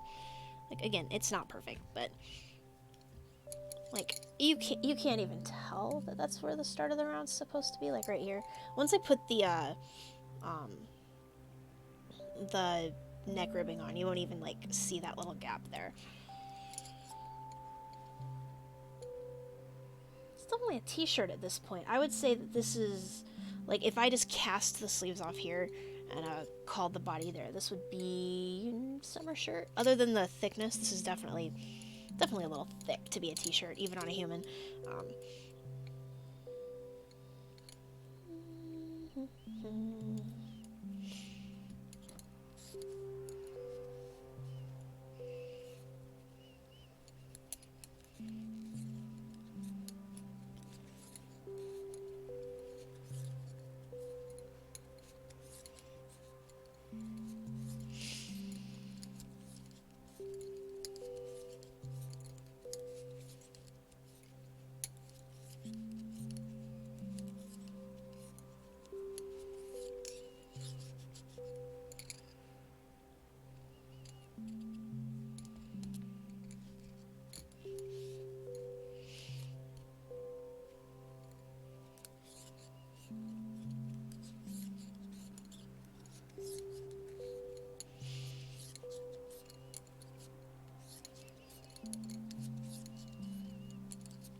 There we go.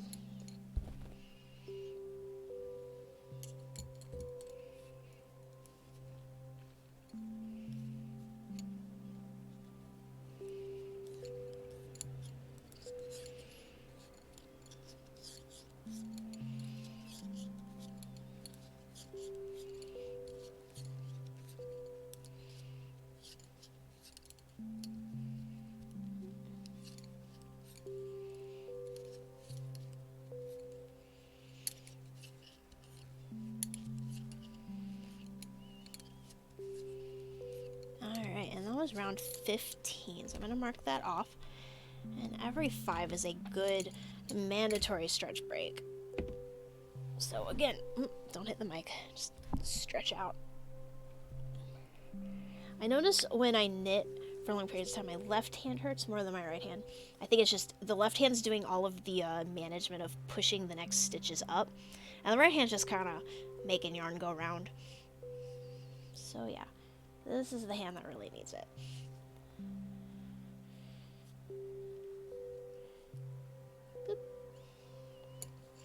Alright, so 5 more rounds, and it should be time to do the ribbing. Although I'm not going to start the ribbing on the front. I will probably pick a point, like, back here, like, back of it, behind a sleeve to start it.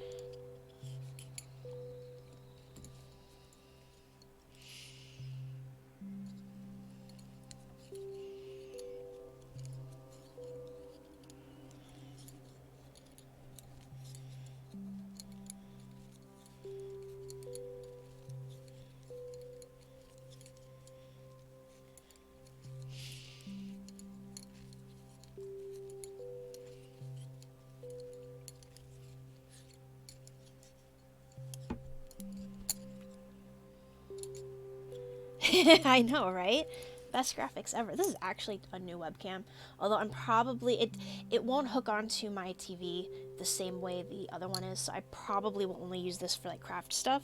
But yeah, we are making a sweater, if you can kind of see the shape. We started this on the stream, so we started here and just kind of worked our way around and around and around. It's somewhat torso shaped. So how you doing?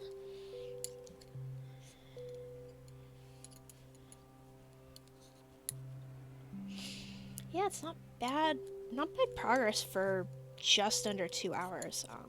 This is of course the boring part of the project where I just work in circles and, you know, just keep going. If this was a human sweater, I would, like, at this point in the body, I would be very bored. Obviously, human-sized sweater you do not do in a single day. Honestly, this should probably be split into 2 days. Just, I know from experience that it's very easy to push it and, you know, make my hands hurt, but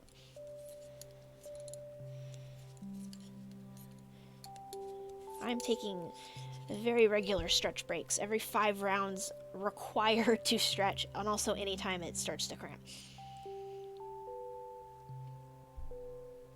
So these here are going to become the sleeves. If you can kind of see, I'm sticking my finger through.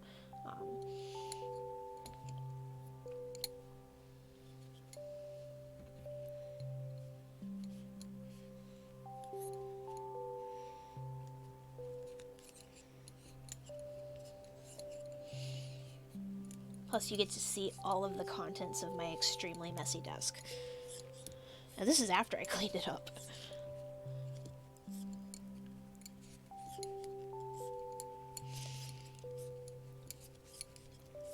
Skeleton looks very excited. Oh yeah, this skeleton is always excited. Of course, I have my wardrobe of sweaters behind me. We can play dress up later. I will introduce everybody into the concept of skeleton gloves in order to prevent anyone from losing a finger or snagging stitches.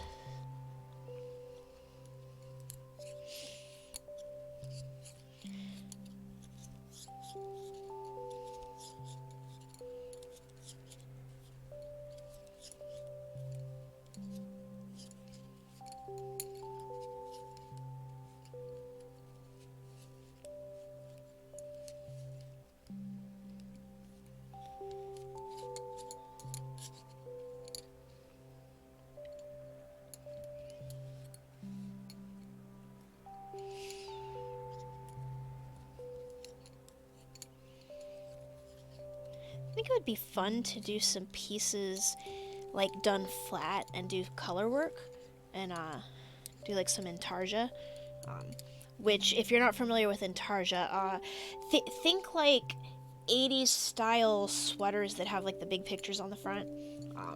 They often, you know, get a little made fun of because they can be a little cheesy, but they're also a lot of fun. And it's just working at this scale, it's hard to make pictures that look alright.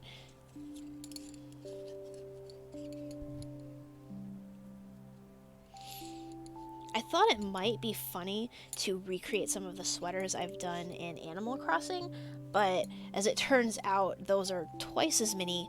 I'm gonna say stitches. It's obviously like pixels, but around as I generally make these, so that's not gonna work. I'd have to find smaller yarn that would work at basically twice the gauge, and I don't want to do that.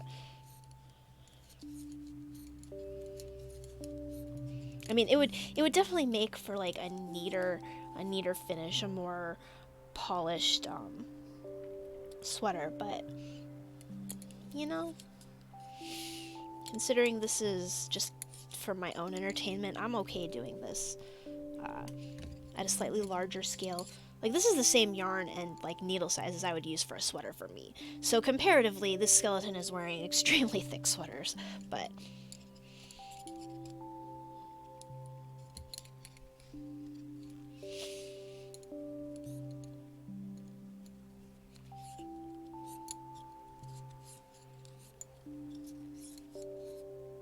did I mark that down? I don't know, someone tell me if you saw me mark that down. It's okay if you didn't notice, and one round more or less isn't going to make a difference, but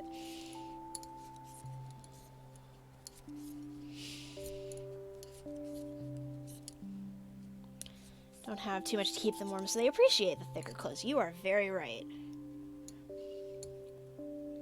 Okay, yeah, so that sounds about right. Cool, thank you. It's just when I'm talking and I'm doing things automatically, I don't always notice that I've done them. So yeah, I'm making little tally marks to keep track of how many rounds I've done, because my goal is approximately 20, and then I'm gonna do the ribbing at the bottom, which just keeps it from curling.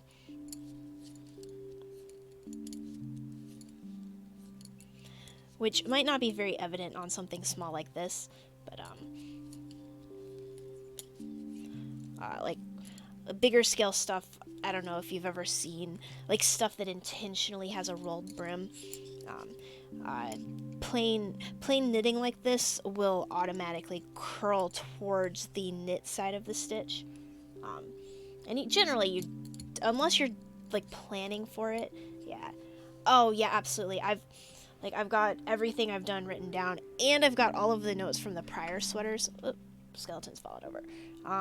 So like if I want to recreate or do something similar, I have all my notes. So this is my book that just holds all of my knitting and crochet type notes like that. I've got like the vest I'm working on in here. I've got notes for blankets I've done, half-finished projects that were supposed to be gifts and never, oh no, you got distracted. You should eat your pizza, man. I'm starting to get a little hungry myself.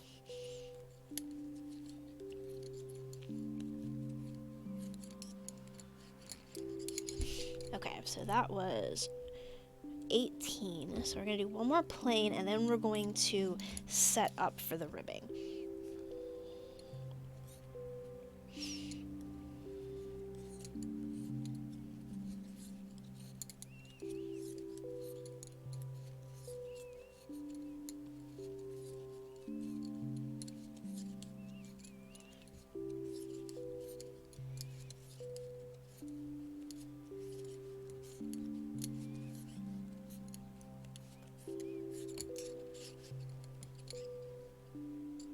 Yep, the ribbing. So that's the part around the bottom of a sweater or whatever that keeps it from curling and kind of pulls it in a little bit, which we're not going to make it long enough for it to really pull in, but it's going to keep the end from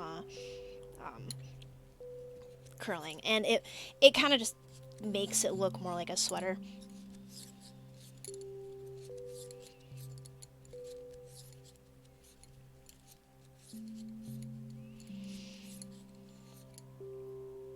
Because, like, I think at the bottom of the sweater I knit for myself, I've got a solid, like, 5 inches of ribbing just to, you know. Not 5. It's a significant amount. It's more than I did on the sleeves, and it's way more than I did on the neck. But here we're gonna keep it pretty short.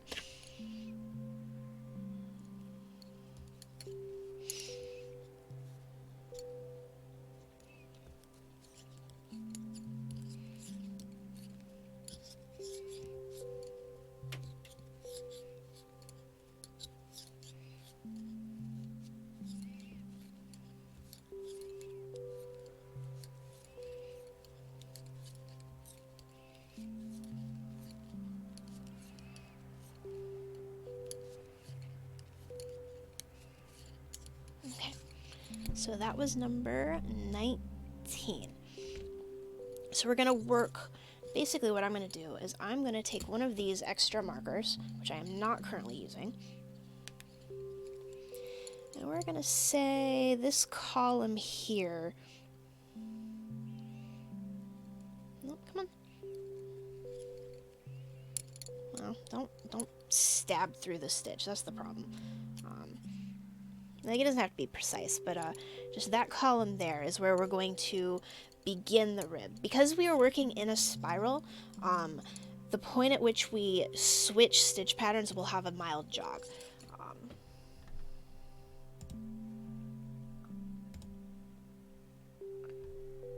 Okay, so chat's just being a little weird. Okay, trying to reconnect.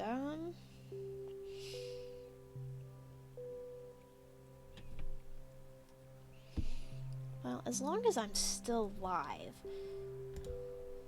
It says we're still streaming, so chat might just be acting up a little bit. So instead, we will just... Oh, sorry about that. Let me see if I can find it on one of these.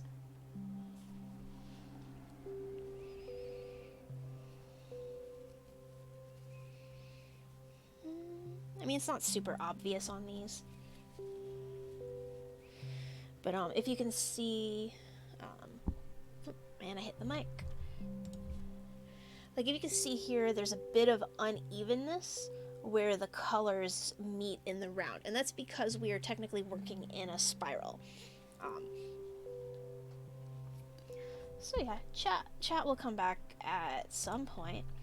I'm just gonna put this here and that there. As long as it says I'm still streaming, I'm just gonna keep knitting. But yeah, I'm gonna work around to this marker that I placed, and then I'm gonna start the ribbing. Okay, cool. So the video's still live. Chat's just borked. Alrighty, that's fine. We will just hang out and chill. I appreciate that tweet, D.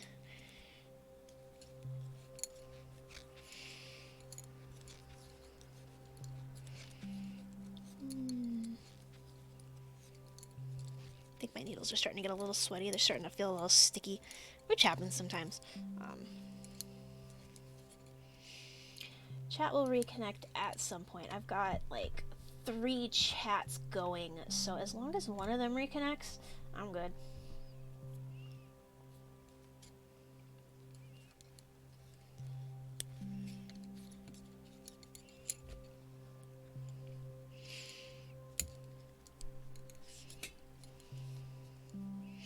And actually, I should figure out how many stitches I have, because that will tell me how many, what kind of ribbing we can do here.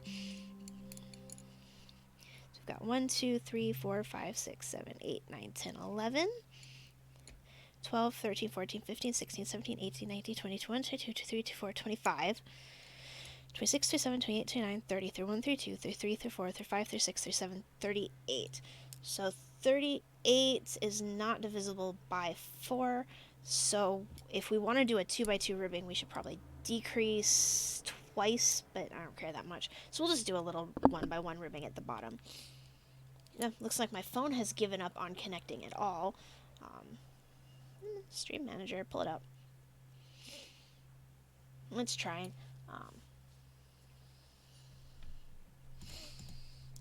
Chatty has... It's still trying. Okay. Chrome is struggling, but that's alright. Is the music?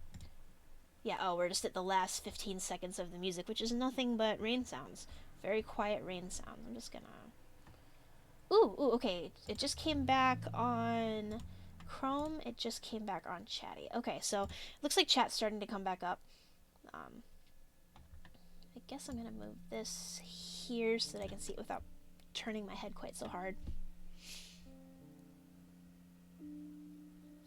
Oh, there it goes. Okay, so it is back for me, and I'm shaking everything. It's fine.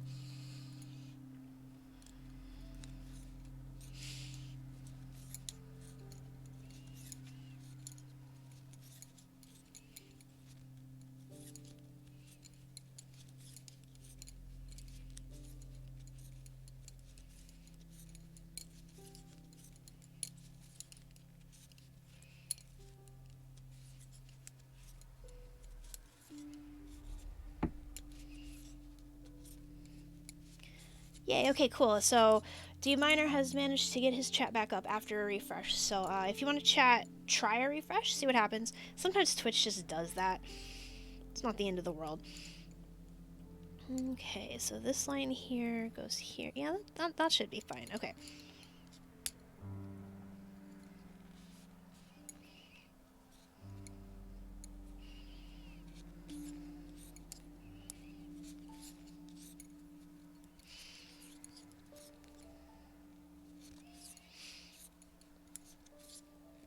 Alright, so here is where we are going to start the ribbing. And I'm just going to do a simple knit 1, purl 1.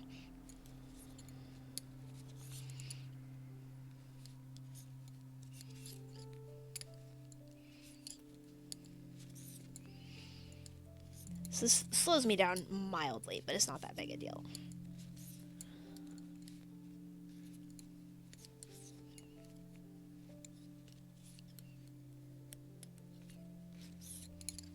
Okay. So that was 20 rounds, plus a little bit of ribbing right at the very end of the round because we want to make that jog in a good spot. So I'm just going to say 5 rounds, and I'm going to call it there. Although, actually, I could probably do 4 and then cast off and rib, too. It doesn't really matter either way, but...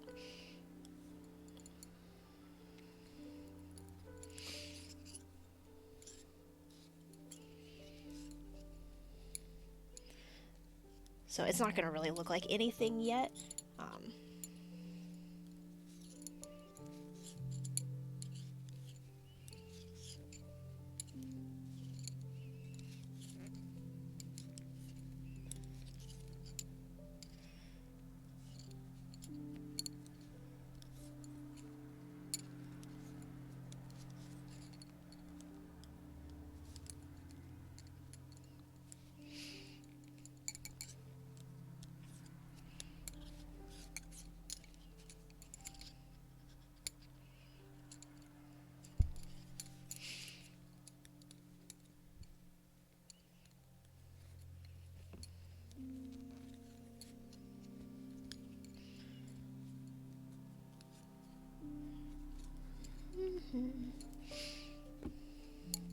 Doing the first round in ribbing is always the most concentration required thing.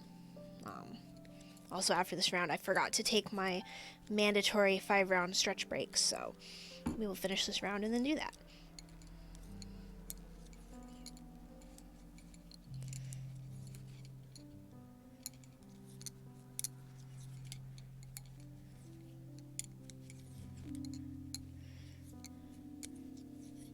Knit one, purl one ribbing is not my favorite to do. It's a little tedious, but it's fine. It'll get the job done. Okay, so that was a knit stitch. I want to go to a purl stitch. All right.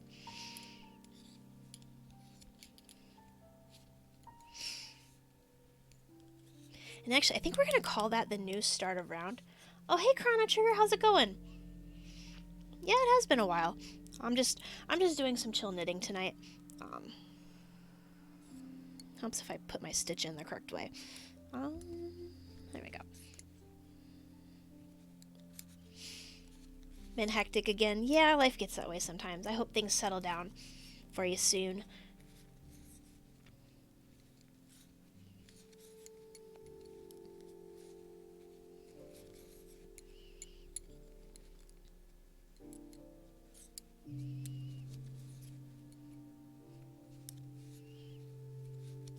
I'm just gonna finish the needle out just because it's easier.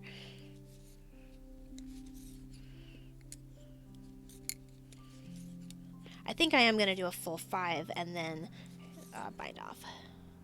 Excited for Spooky Month this year. Yeah, Spooky Month, best month. Like, even if you're not really into Halloween, how can you not like tiny candy and children in silly costumes? I mean, I don't know if you can tell, we're starting to get, oops, sorry, I hit the mic again. Starting to get a little bit of texture there. Okay, so I'm gonna put that down. I'm gonna say we did 1 round. Oh, also I didn't write down what type we did. We are going to stretch, because we do not want to lose our hands.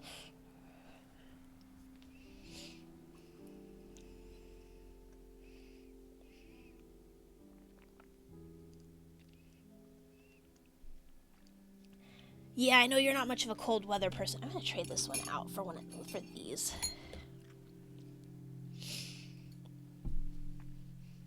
These ones are just a little bit smoother. Oh, that's the wrong needle. Okay, we might be here.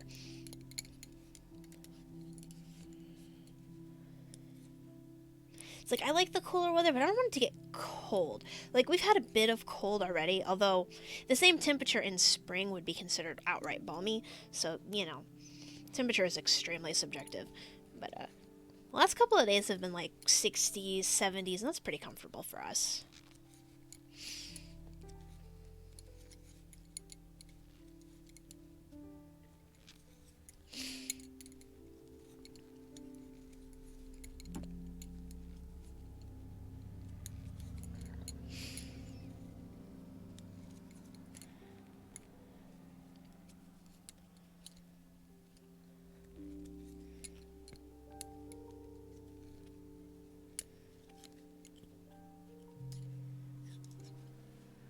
Wow, actually, 52 on your end. Yeah, that's not terrible. Oh yeah, I was gonna trade out to the gold ones anyway. They're a little smoother. But I've actually reached the end of my slack on here, and I don't like just yanking on the ball because it doesn't really get you much yarn, and the ball rolls around in the fuzz that's in this corner that I pulled my storage unit out of so that I could put my laptop on the other side of me today. So we're just gonna pull a bunch of this off.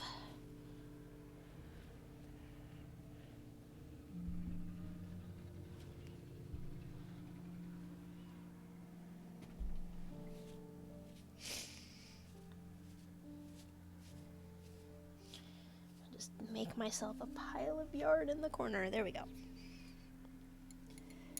Okay, so we are at this one. And we are starting with a purl stitch. Okay.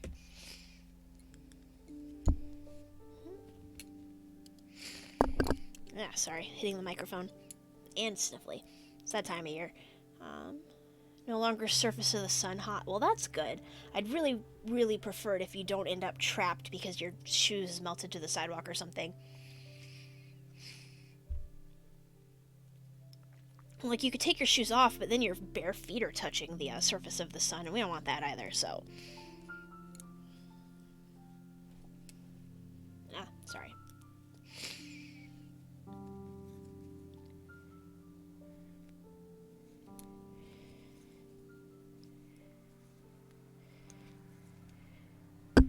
Oop.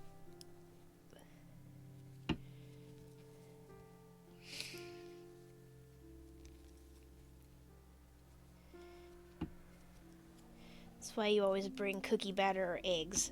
Fair, yeah. Yeah, we don't want people starving to death while they're trapped on the sidewalk.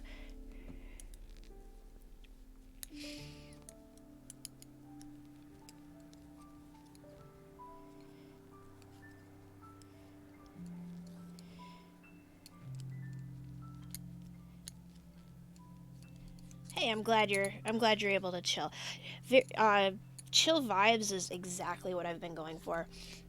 I like playing games, but I also just like hanging out and getting things done. And as long as I don't whack the mic with my hand too many times, I'd say we're doing pretty good.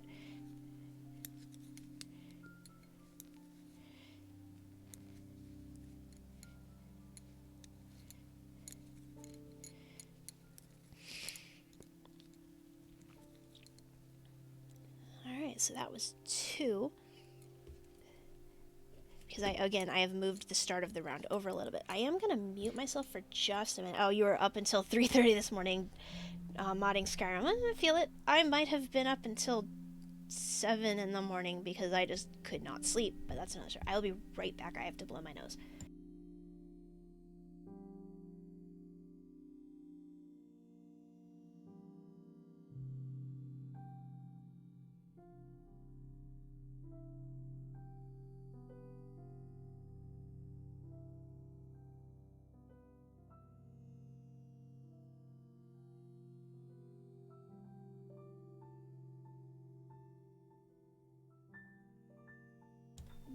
Yeah, I was pretty early, but like I was able to put together the oops, sorry, I hit the mic cord or the camera cord.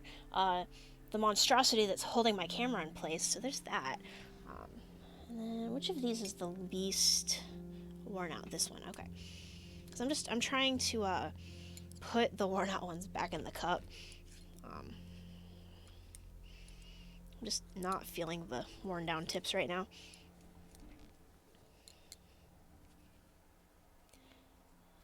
Minecraft Survival 100 Days. I'm gonna assume you tried to do it in one sitting. I don't think I could do that in one sitting. Oh wow, that's a lot of people.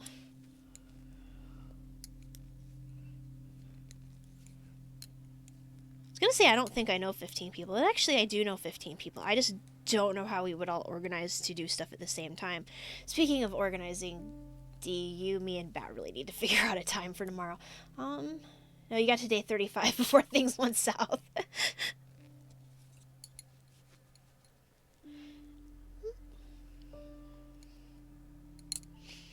So you can see that it's starting to take shape.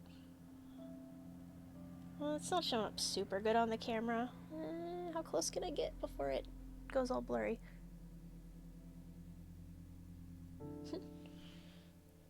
Yeah, 15 people's a lot. 2 is hard. 3 is nearly impossible.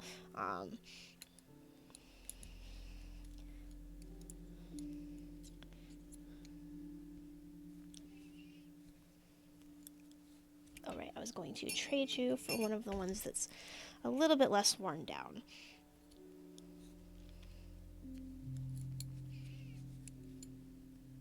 A lot of betrayals.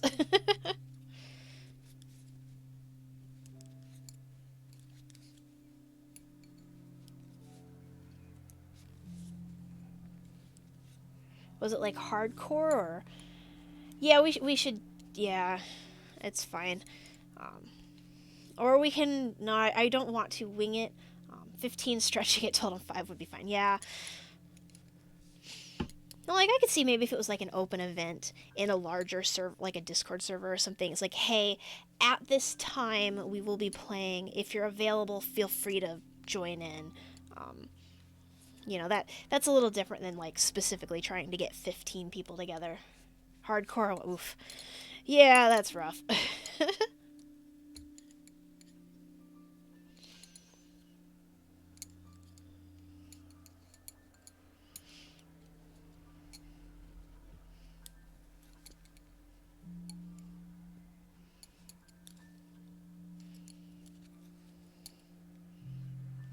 Never doing it again. I mean, it was an experience. I mean, I guess it also depends on if you're all working together or if you've spread out and are just hanging out and talking while you all play.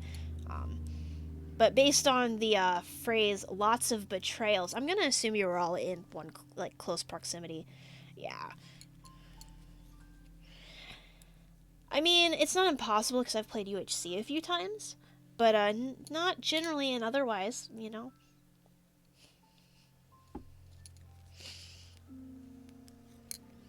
feel like that's when you dig a hole and just stay there forever.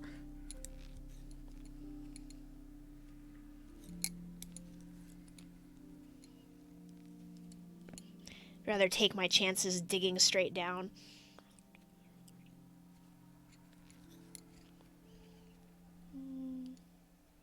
Oh no, UHC mutes Minecraft and listens to Spotify. Yeah, I mean, I could see listening to Spotify and Minecraft simultaneously, but I'm going to assume your friend doesn't really care if he wins or not.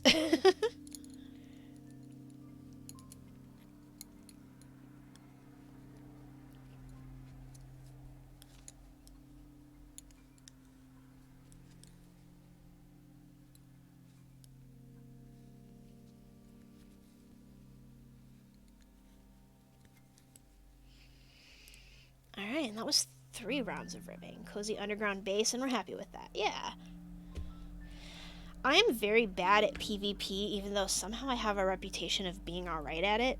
Um, so my favorite part of like things like UHC or hardcore stuff is the trying to survive the like environment, the PvE part. Um,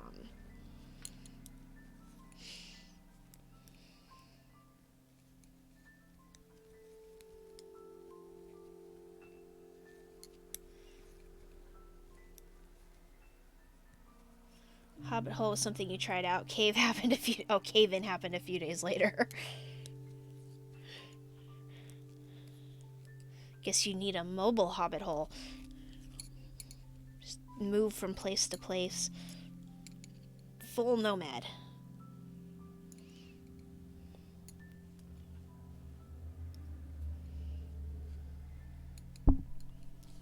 Creepers loved you. That's unfortunate. Amusing, but unfortunate.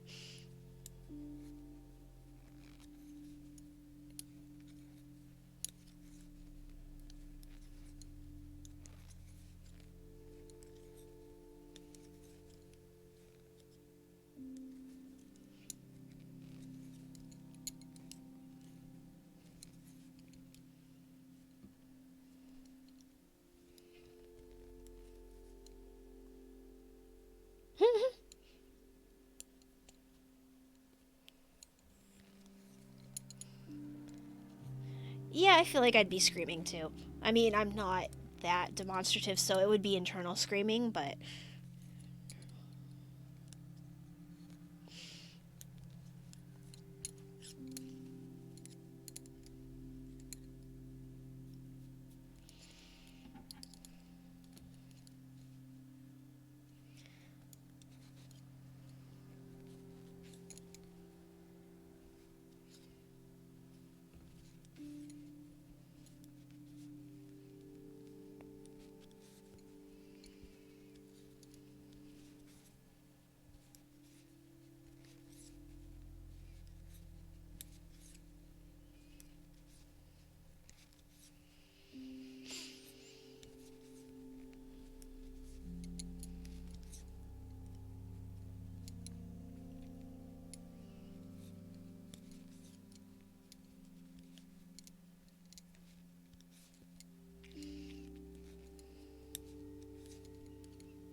getting there. So when I finish this round, do I want to bind off with the ribbing and like count that as my 5th round? Oh, that was somebody else's door. I just heard a squeak. It sounded like someone was trying to open my bedroom door. It's like, no, please don't. I am live. There's a sign on the door. Please go away.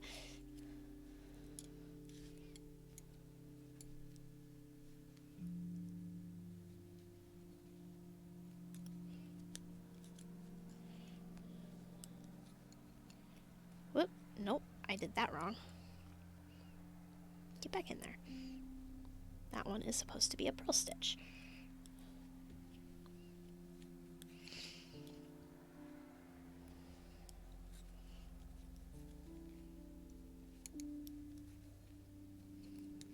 I think I'm going to do one more full round and then I will bind off.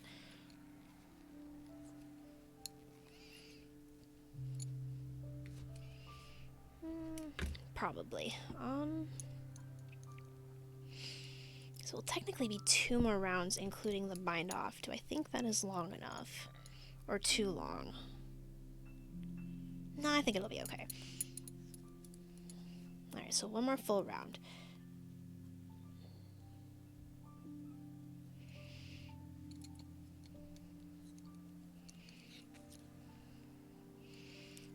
And then I guess we, like, pick up for a sleeve.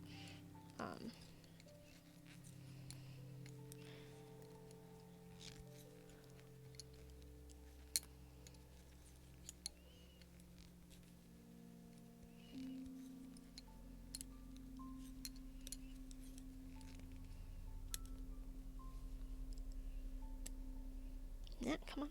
Get around the needle. So yeah, I don't know if, like, can you see the texture difference there? So like that is the bottom of the sweater.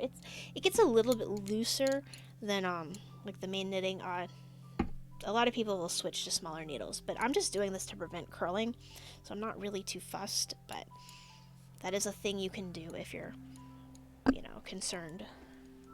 And my pile down there is still doing okay, so.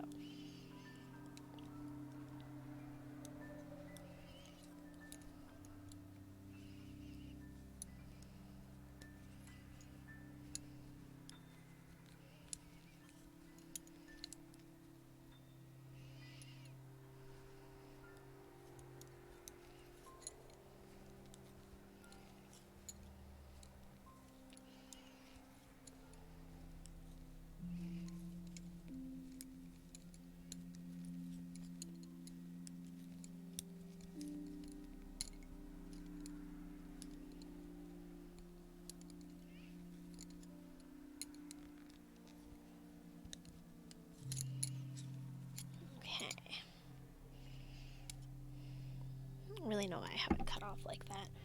Like, normally I don't mind rearranging stitches, but at this point there's not much point.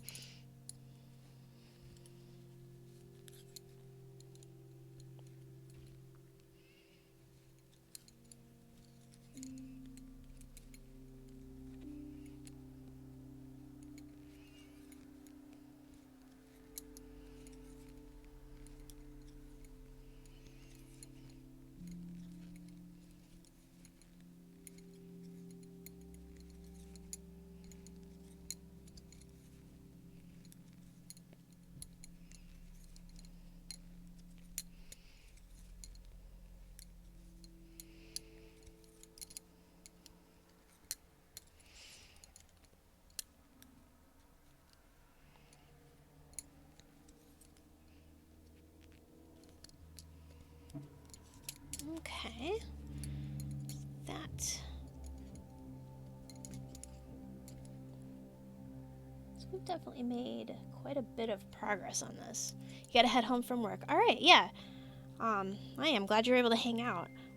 I like doing chill streams. I mean, probably have at most I can push it like another half hour. We're creeping into the time I usually set aside for dinner, but someone will probably text me. It'll be fine. I just want to get as much of this done on stream as possible, and then I can like post pictures and maybe show it off next week. I don't think I'm going to do another knitting stream next week, even though this has been very relaxing, because I've got some other stuff I'd like to do. There we go. So that was the last there, and then bind off and rib. So I'm just gonna drop that. I think I'm actually... Alright, so I wouldn't normally, but I'm gonna transfer these stitches onto this needle, just so I have a free needle to work with.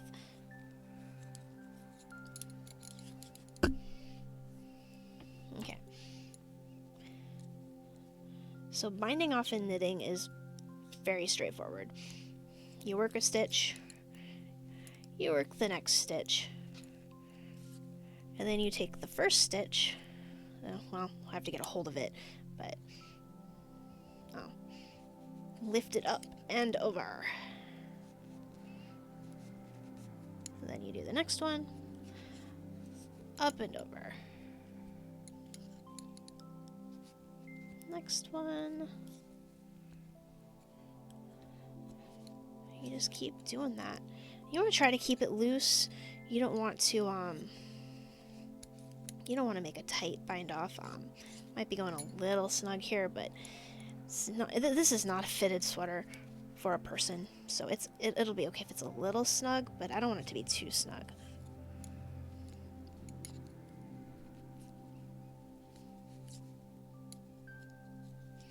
As you can see, we are creating a chain along the top. It's basically just a fancy crochet slip stitch.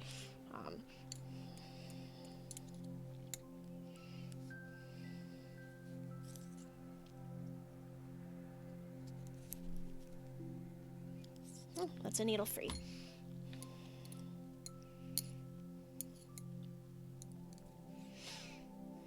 Come on. There we go. Okay, so that one's a knit.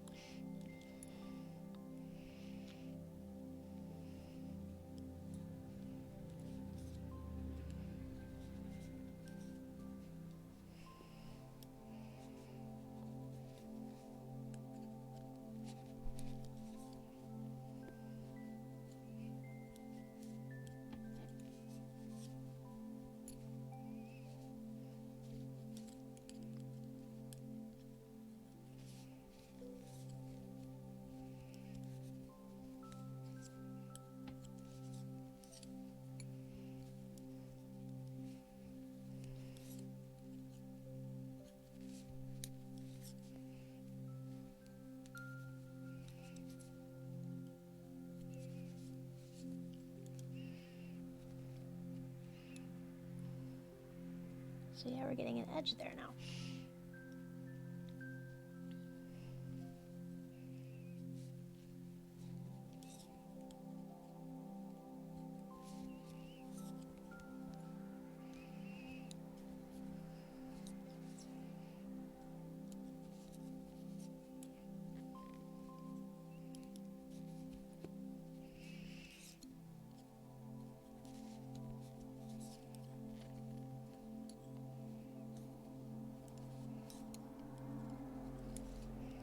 Alright, that's another needle free. I'm going to take a moment, stretch my hand. Just this one, which actually has like almost as many stitches as we just finished on it, so we're like halfway done with the round, but that's okay.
almost there. That's all we have left to do.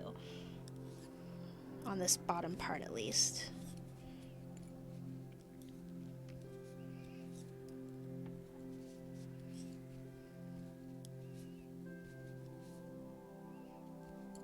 Come on, grab the thing.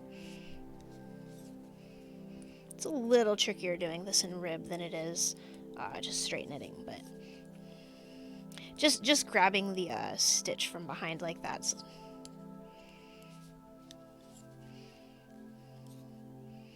bit of a test of my muscle memory.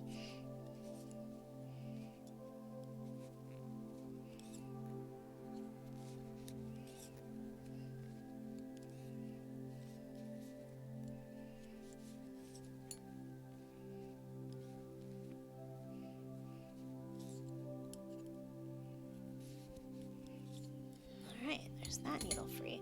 So we just have the one loop left on the needle. I'm going to make it kind of big. Get my scissors, and we're going to do, this is my general favorite finishing. So I've got a yarn needle over here, which is just a big needle with a big eye, which it's not going to focus on, but you know, that's life. So I'm actually going to pull this all the way out and thread the yarn onto the needle. So that last loop's not going anywhere because there's a bit of yarn thread through it. But if we go here, we can see, I can see the first stitch we bound off. I'm going to go underneath it, like that, and I'm going to go down back through that last loop, and it just kind of creates, yeah, that looks right. If I get the tension right, it just kind of smooths that edge out. So there we go. That is our sweater body. And I think this is actually a good point to try it on. Now, unfortunately, I do need, let me see, do I have anything? Yeah, okay, I do have some contrasting yarn over here. So instead of the safety pins, I'm going to use some scrap yarn, which is what I would normally use anyway. The safety pins were just required less stretching. Okay.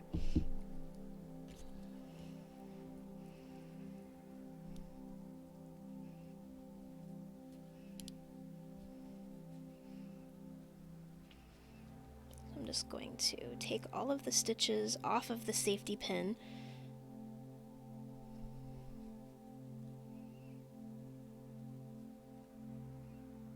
Best I can anyway. It's not the easiest task, but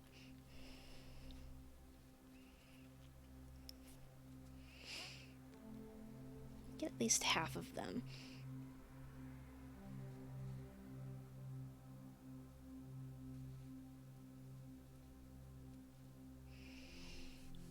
Pull the yarn into them just so they don't go anywhere.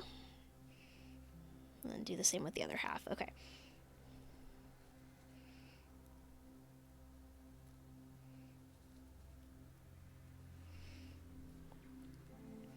So that way, if I get the text that I have to come eat, like now, we will at least have seen some level of progress. Okay.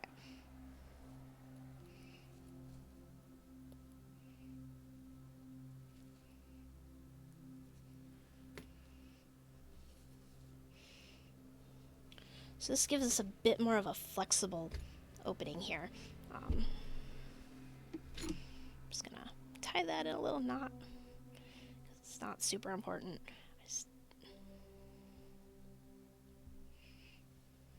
We're gonna do the same with the other side.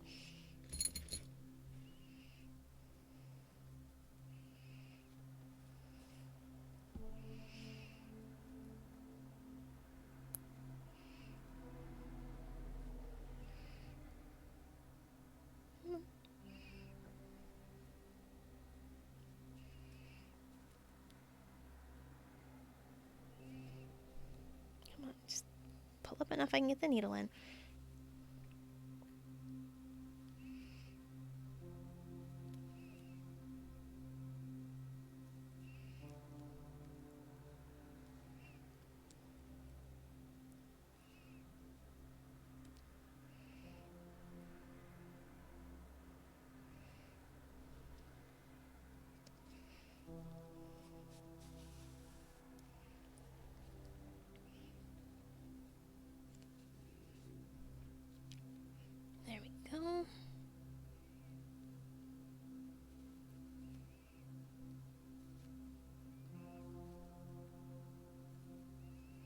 So these stitches here are going to become the sleeves.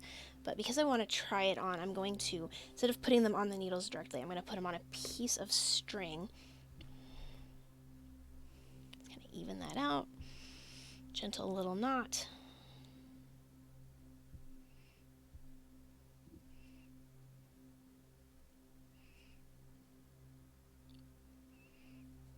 There we go.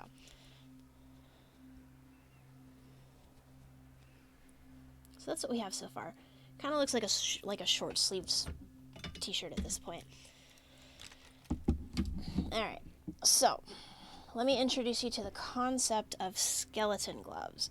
Consists of 2 tiny little hair pieces and some scrap fabric that's not even totally cut square. So skeletons have very pointy fingers. And we don't want their fingers to get caught, so we're just going to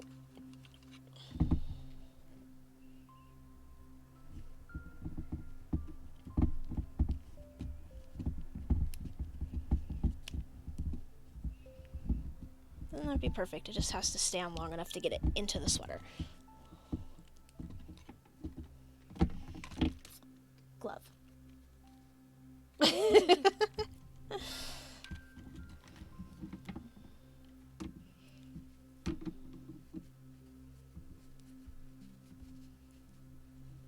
do the same down here, although I'm having trouble holding it.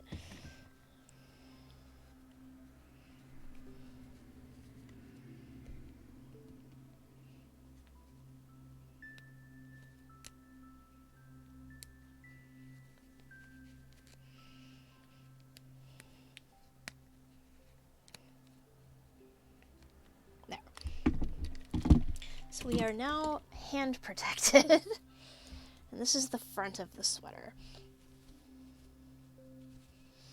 Yeah, so I was a bit tight on that bind off down there, but it's fine. This is not a human person who's going to need to bend and will complain.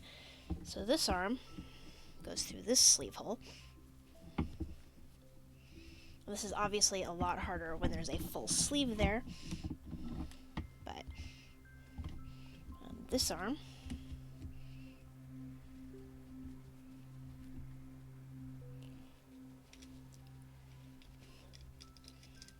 what are you caught on?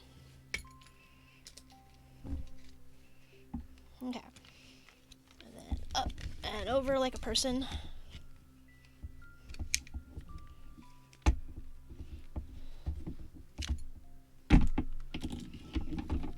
So there we are so far. It is definitely a shirt. So then the sleeve would come down. And yeah, that length looks about what I would want. The neck's a little big, but we're gonna fill that in with some ribbing. Looks like the little booty things for dogs when it's cold or hot outside. Yeah, it's kind of the same idea. I used to use just random pieces of tissues, but the little rubber bands help it stay on a little better. So I think we will also try on the other sweaters, just in case, because it is getting a little late. Although I do want to at least start a sleeve.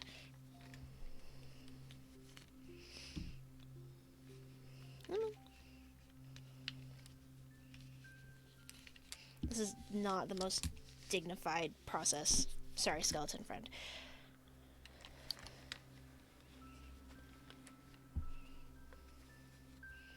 Although it's definitely easier getting the ones with no sleeves off.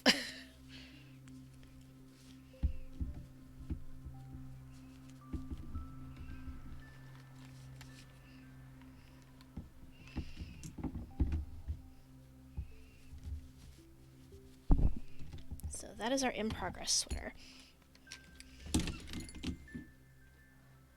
So let's see, at the beginning of the stream we were wearing the blue one, which looks like this. It has arms that come straight out. I think...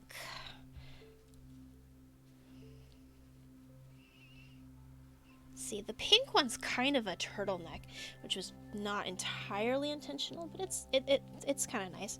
The base down here is actually garter stitch. I didn't remember I did that.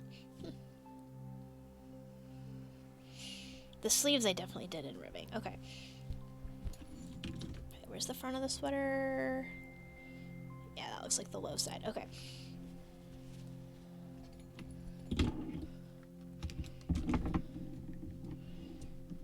So, in you go.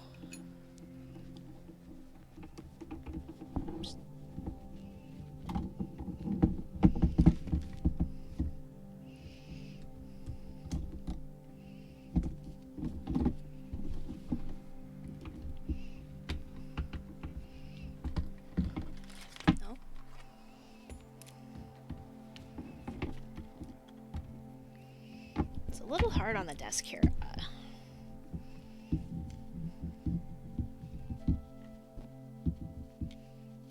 I'll just feed into the sleeve.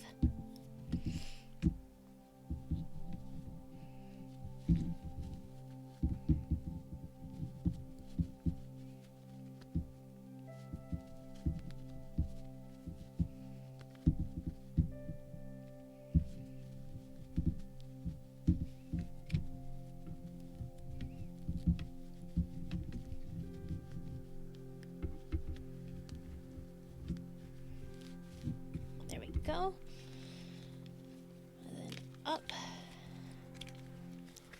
over the head.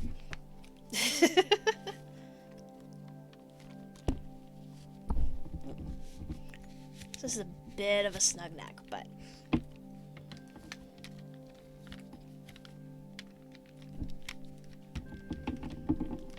there we are. So this one, I think I usually, do I keep this rolled up? I think I keep that rolled up because it was just a little bit too long. But this is our pink sweater. Try to pose the skeleton. And I think I am just gonna leave the pink one on because putting them on is actually kind of tricky. So this, of course, is the gray one, which is roughly the same shape. The neck came out a little better, or less of a turtleneck. And I did a little bit of color work, which, let's just say it's a trap for skeleton fingers, so that's why I did not choose that one, even though I like that one probably the best of the three. Well, okay, you're just gonna droop forward. That's...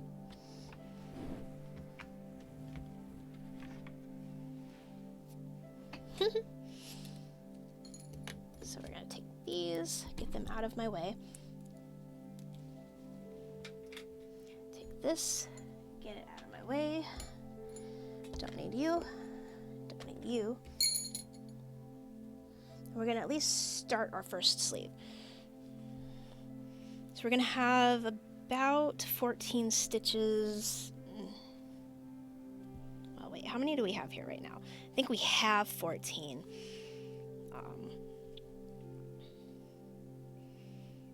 3, 4, 5, 6, 7, 8, 9, 10, 11, 12, 13, 14, yeah. And I think I'm gonna pick up actually 3 along the bottom here, so that I can use decreases to close up the little gaps that tend to form. So we've got our yarn here. Whoop. Lost the scissors. Welcome to chaos. It's cool.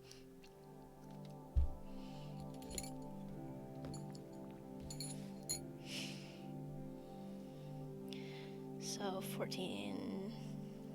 If we keep it at 14, well, it would be 15. So we can put 5 on each needle.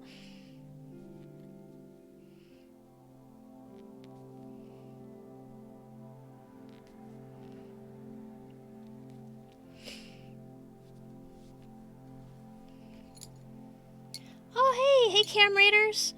We are making a sweater today for our good skeleton buddy here, who we just did a little bit of show and tell with the sweaters, although getting them on and off is a little tricky, so I'm leaving the one on. How did your stream go? What were you up to? I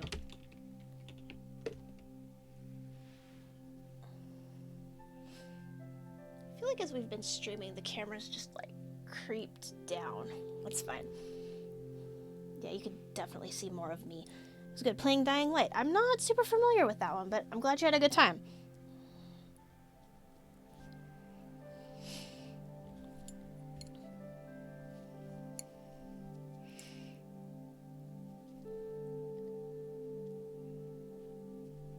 Zombie parkour. Okay. 3, 4.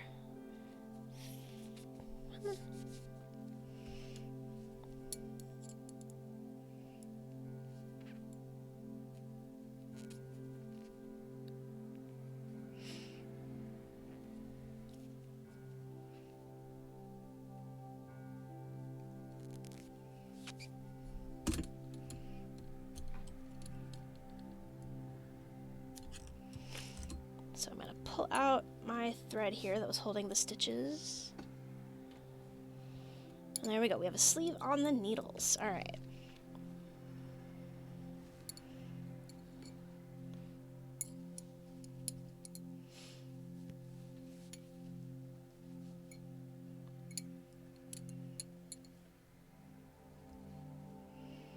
So let's see. This is the stitch we added right here. So we should probably, pick up one here and one here. Okay. But I'm actually gonna, I think, start in the center there. Just have a good enough tail. So I'm literally just pulling up a loop through the fabric.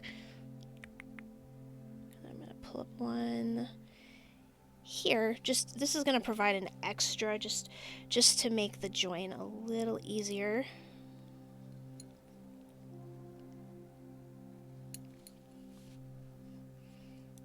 And then we're gonna knit these stitches here.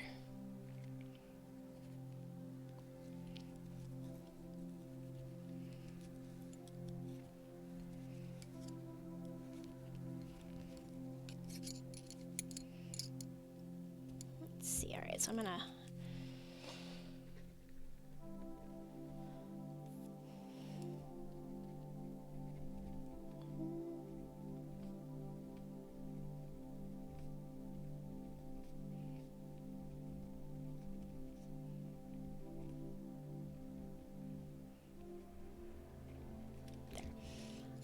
that is some poor handwriting there, but it's good enough. It's just that's what we've done so far. We've picked up 3 underneath the arm and we are knitting around.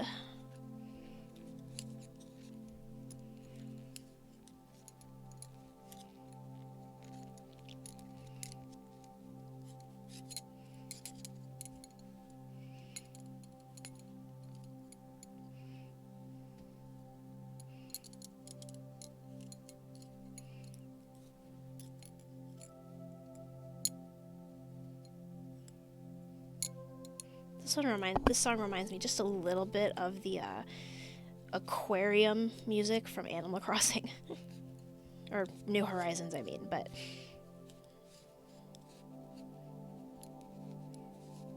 Alright, and then we are going to pick up one more stitch right here. Just to simplify or minimize that gap that can sometimes form when you pick stuff up. So I don't know if you could tell, like on some of these, like at the underarm, there could sometimes be a bit of a, actually no, that one's not too bad, but like a little bit of a loose stitch. So the goal here is to minimize that just a little bit.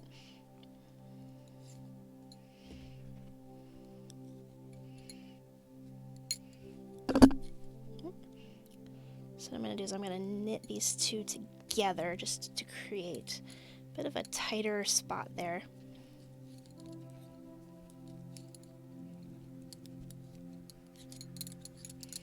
And of course this tail we'll try to loosen, but once we like secure the ends, it'll be fine.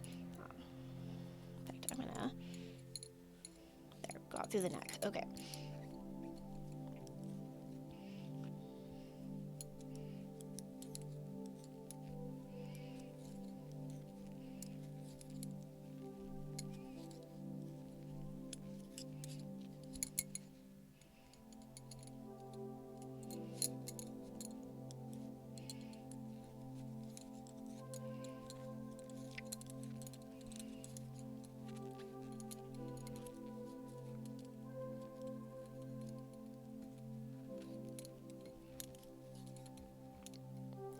did not want to knit that stitch.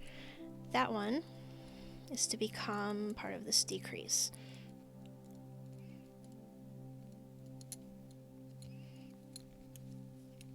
There we go. So now we should have 5 on each needle, total of 15, which is perfectly acceptable for the sleeve, at least until we get to the ribbing. So yeah, now we just knit around and around and around and down. Now, how long did I do the sleeves? Nope.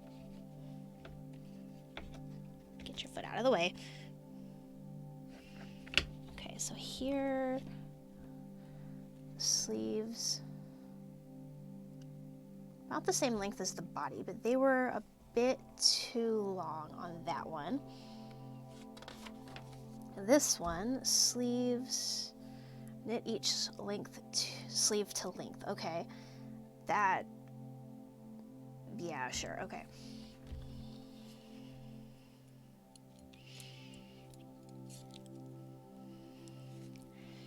So maybe we will do it the same length as the body, 20 plus the ribbing, because we're doing it shorter than the body on those ones. It should work out. And if not, we could just roll the sleeves up.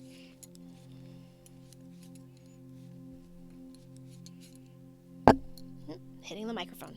Sorry about that.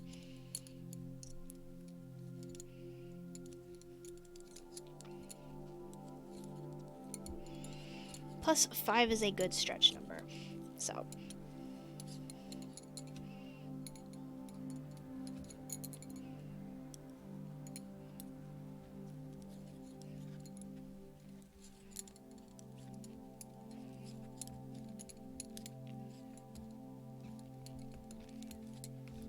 So that is 1. So these rounds are going to go a lot faster than the body, because there's only 15 stitches here as opposed to like almost 40 actually. Like this would be enough if I wanted to like make myself gloves. This would actually be a little roomy.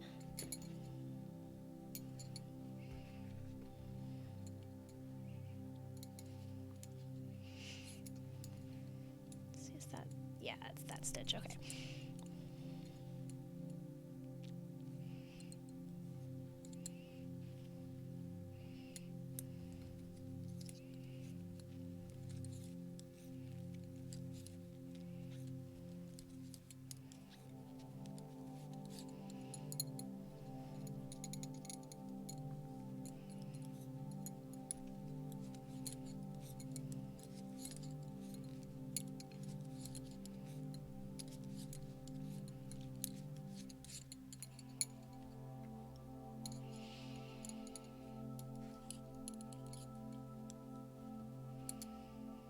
Still struggling to keep it in shot, but that's okay.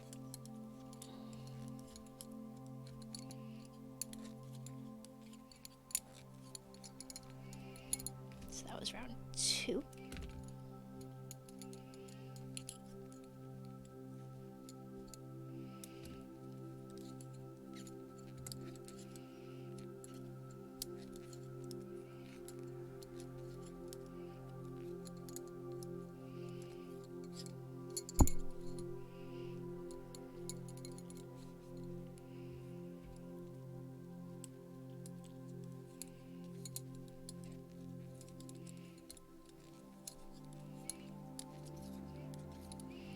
So obviously something simple like this could be, you know, jazzed up with color work or texture if you wanted. I like keeping it simple here.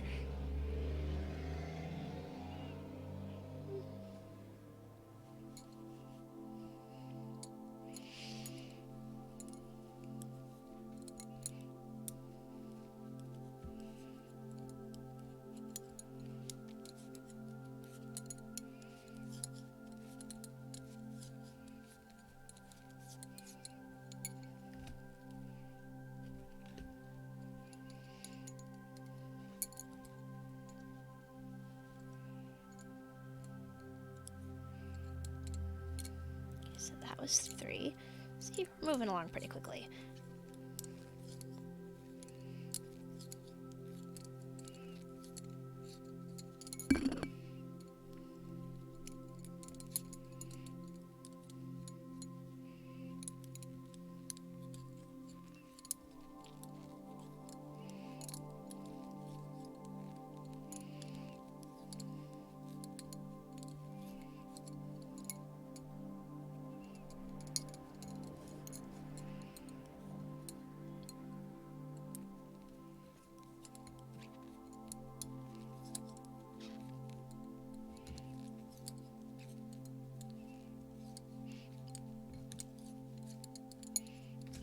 that was 4.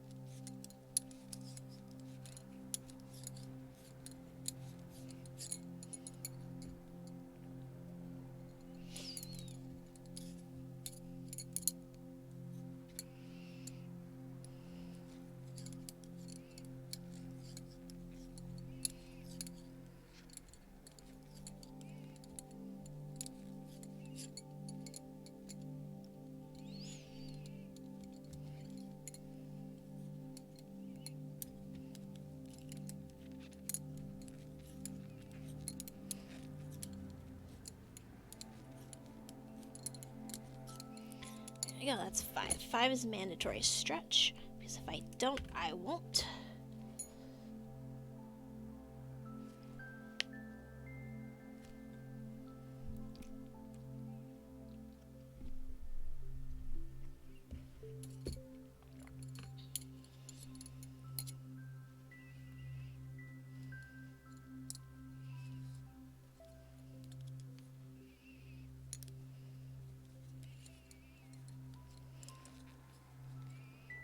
I don't know why I was just trying to do ribbing there.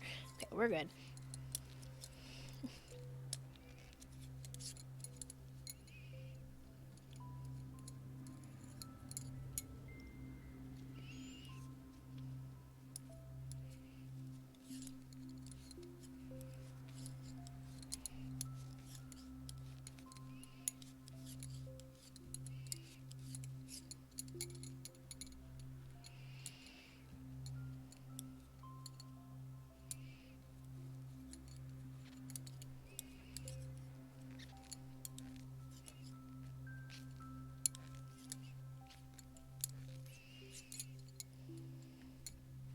Yeah, that's the underarm. Okay, so that is number 6.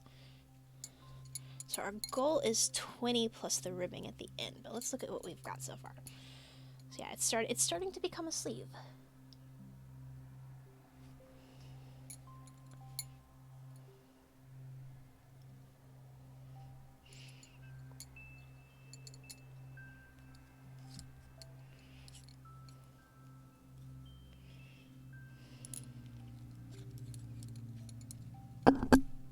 Okay, getting a little too close to the mic there. I'm hitting it with the needles, I'm too close. The mic is like literally right here, so I gotta be a little careful. And I'm starting to reach the end of my pile of yarn, so I'm gonna have to wind some more off. But we'll finish this round first. Got enough for that, I think.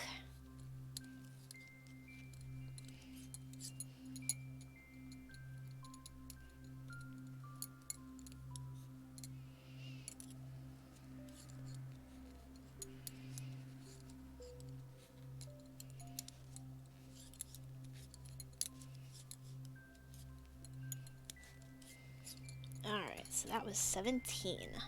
No, that was 7. So, massive ball of yarn. I don't like dragging it around on the carpet, so I'm just going to pull a bunch of yarn off.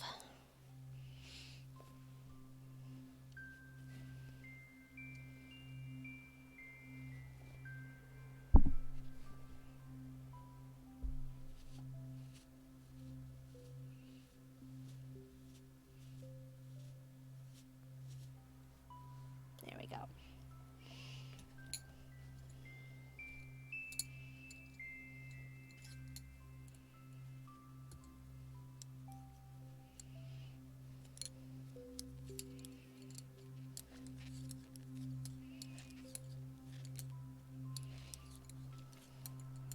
Yeah, my hands are starting to get a little sweaty, so what I'm going to do is we're going to wipe the needle off.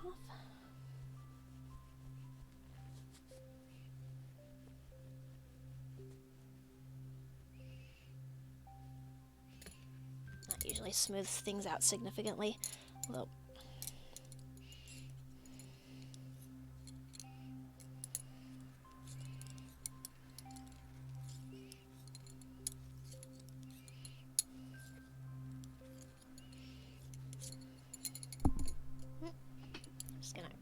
this way a little bit.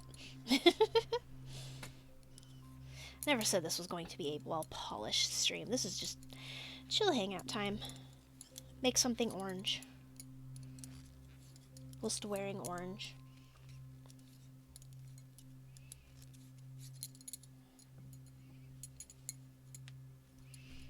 Alright, number 8.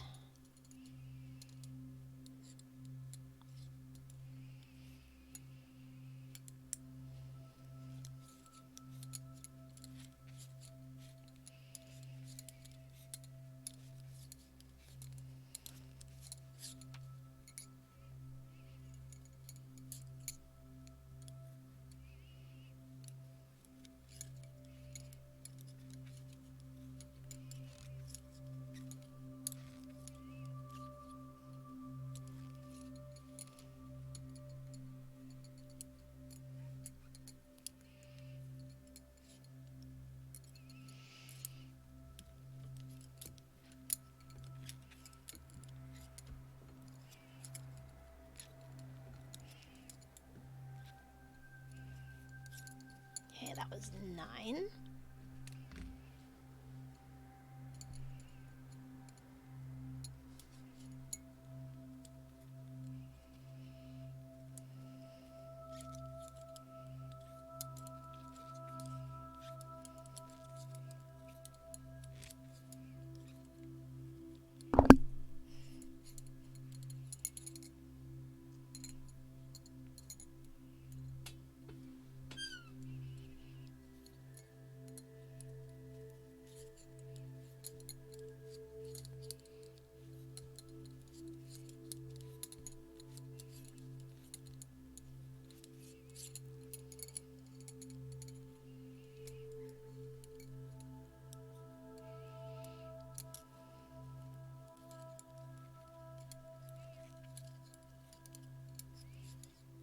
That should be 10. So that is our halfway point on the sleeve, at least as far as the non-ribbed portion.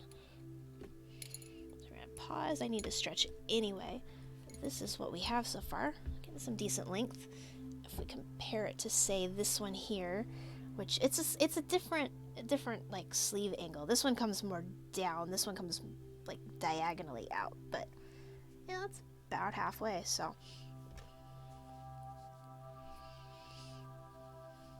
And of course I can tell, like, this one has been washed, so when you wash yarn, a lot of times it will relax quite a lot. This one's still very fresh. It's still, if it didn't have the needle sticking out of it, it would, like, stand up by itself. There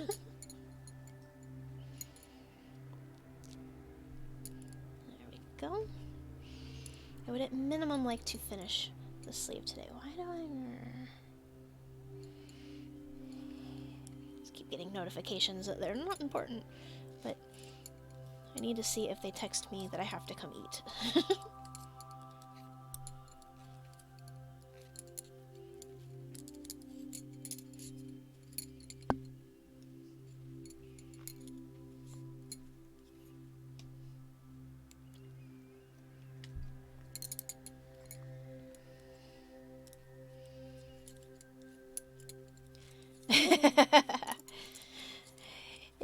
Not yet, but yeah, soon. So either when they text me or when I finish this sleeve, I think I'm gonna have to end, just because it's almost 9 and I don't usually push the stream this long. So we're gonna... Oh, hey, welcome back. Soon. I'm gonna have to food soon. I'm starting to get hungry. I want to see how far I can get on this sleeve. But if you haven't seen it yet, it is becoming a sleeve.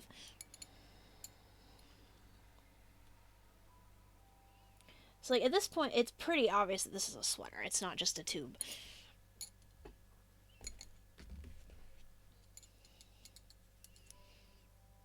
Food is a wonderful thing, most of the time. Well, the sleeves are a very small diameter. I can, like, it's 15 stitches. It's just like...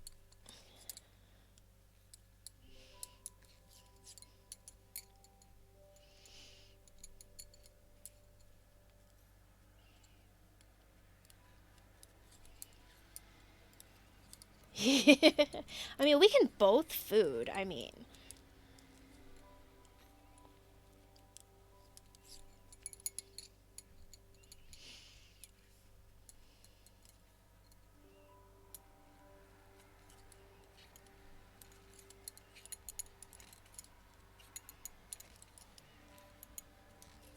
there we go. And see, it's so few stitches that in the, like, at the point you said, oh wow, that was fast, I started a new one and I just finished one. So that was 12 of 20. Um, I mean, I guess if you packed it in a box with a bunch of dry ice, it wouldn't be too bad. You just have to, like, reheat it. Um,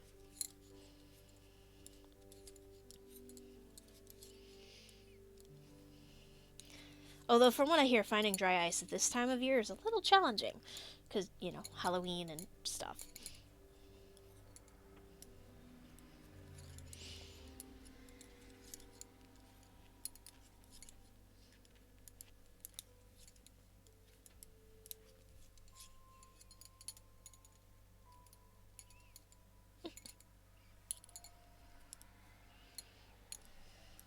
Just airmail it directly to his stomach.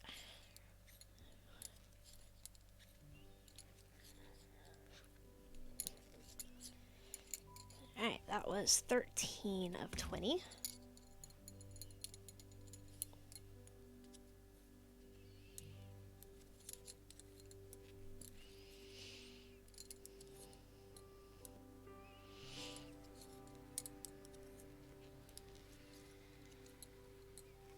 Long distance Kirby and Hale. I mean, I am surrounded by Kirby's, although I have buried one of them. Here's Spider Kirby. I don't know. Yeah, no, I posted a picture of Spider Kirby on Twitter. And of course, we got little amiibo Kirby. Um, the only reason I was ever able to beat Soul Melter EX. It's fine.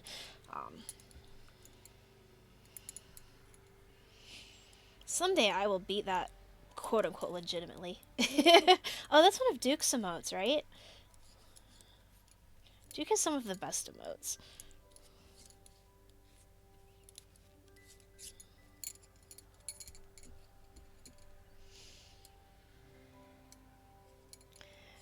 Yeah, they're having a good time hanging out over here. Yeah, well, Duke likes Kirby as well.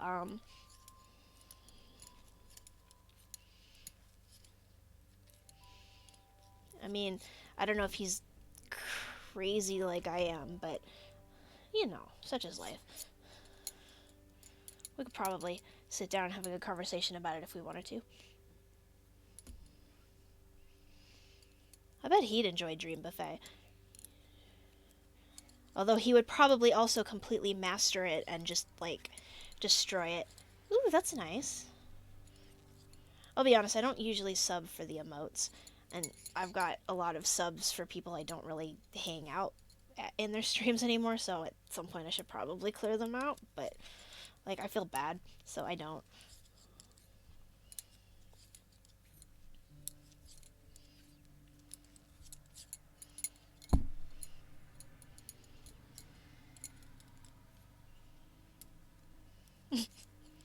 I mean, there is like the random bonus stuff at the end, but I don't know. Duke's just like one of those people where if he decides he likes something, he gets really good at it, and it's kind of scary.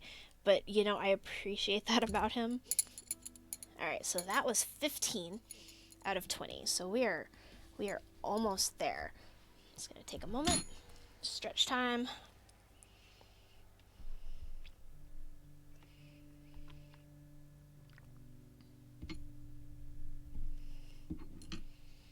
Although I would happily play it with him, whether I won or not.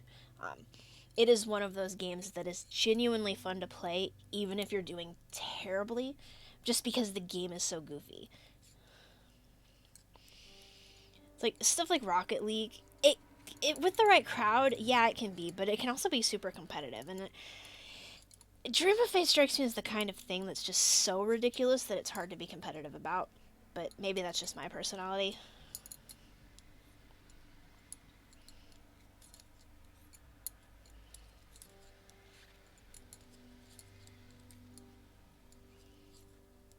Yeah, having fun and getting really fat. Like, I mean, what's not to like?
Now that one was 17. We are very close.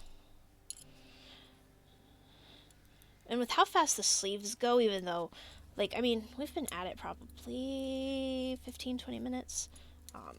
Maybe a little longer. But, like, it, it feels pretty fast, so, like, you want to keep doing it, but that's how I've hurt myself in the past. So that's why I'm stopping after this sleeve. Like, even stopping and stretching every 5 rounds, it's like my hand's starting to cramp, so.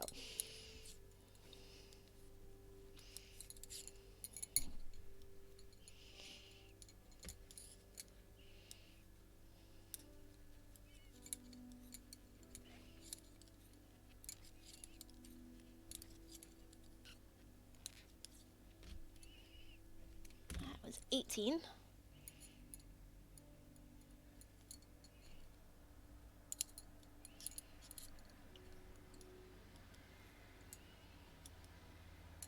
Yeah, come on.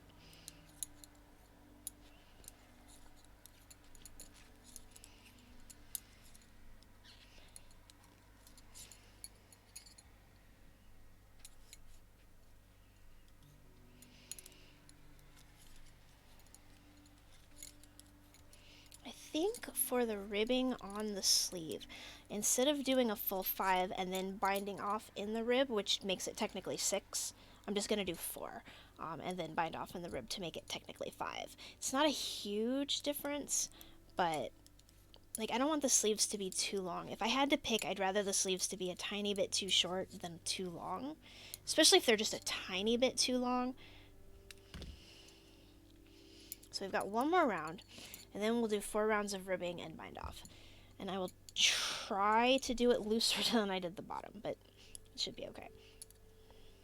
Oh, and then I have to try to get the pink sweater off of the skeleton so that we can show it off.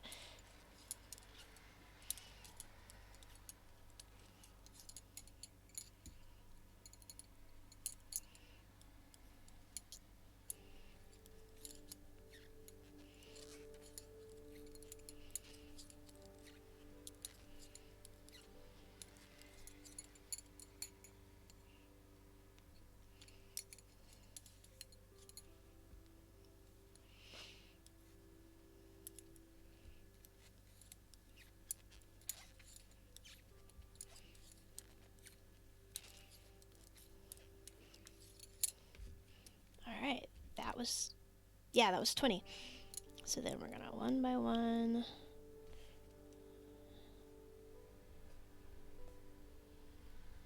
There, okay. So now I've got a spot to put my tally marks for that. And I don't need to do anything fancy with the, ooh, let's look. Now that looks like a sleeve. I love watching these little sweaters come together. They're so much more rewarding than making like human-sized sweaters. I mean, making human-sized sweaters is great because you can wear them, but at the same time,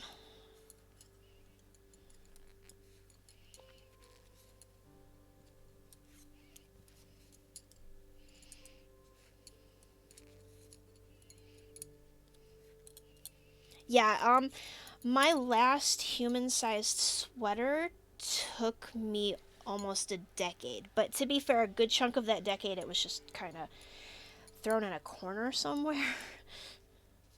Because, like, especially doing stuff like this, which is very plain textured, one color. Although I was doing stripes on that sweater, but still, it's just like, it feels like it takes forever.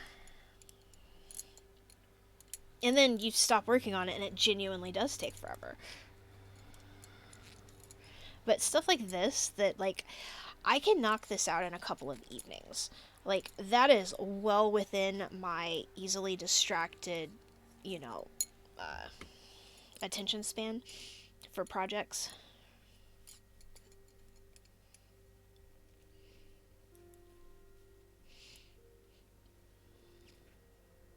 Wait. Oh, that was a purl stitch. Okay. I'm trying to end each needle on a purl stitch so I don't have to, like, pay attention like I had to on the body. And because this is an odd number of stitches, we're going to actually decrease the last two. Just do a purl two together and call it a day. In the end, you won't even be able to tell. So that was one round of ribbing.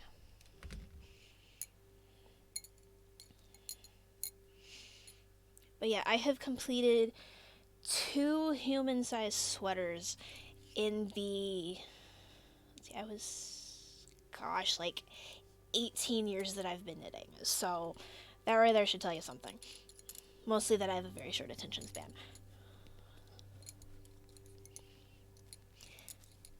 Admittedly, I have finished like 1, 2, I don't know, like 4 or 5 blankets of varying sizes, but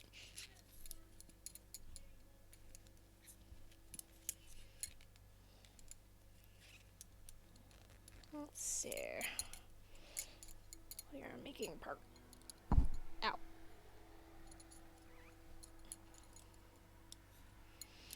And I am definitely hearing signs that I'm going to have to bail here any minute, so we're gonna just work as fast as we can on this sleeve and maybe try it on no matter what.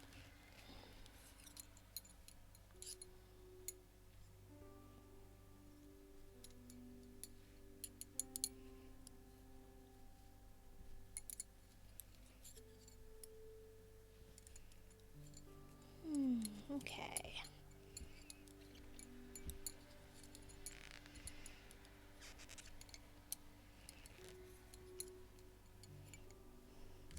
So that was 2 of 4.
Almost there. Oh, hit the mic again, sorry.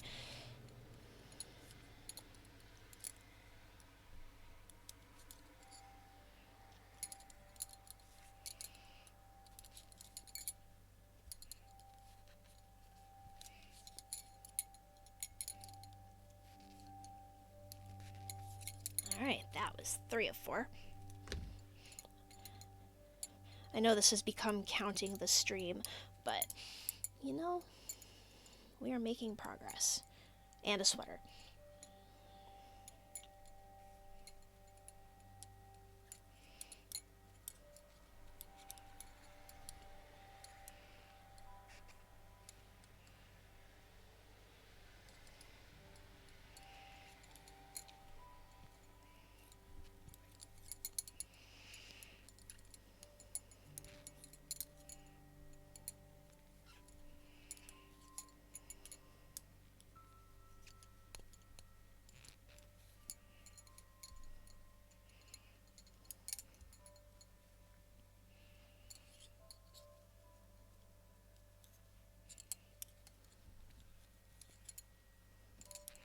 And of course, for next week's stream, I'm going to have to completely reorganize my room again, because I had to move my laptop over there instead of over there this week, which was a lot of feeding cords around. But you know, this has been fun. Might have to do this more often. Maybe not a full 3.5 hour session of it.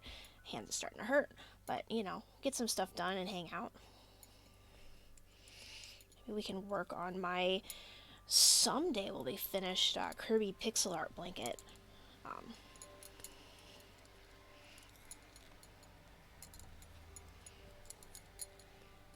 Although if we do this more often, I'm definitely going to need more playlists, because this one has very long songs, but not a lot in it.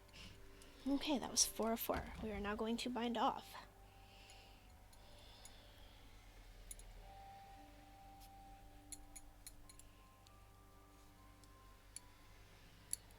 Come on.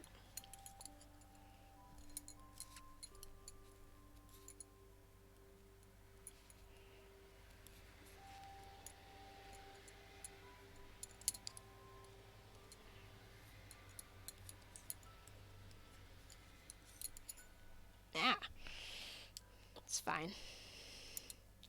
I'm not pulling very hard on the yarn, so it's not going to really go anywhere. But it's always a little disconcerting when the needle just falls right out of the stitches.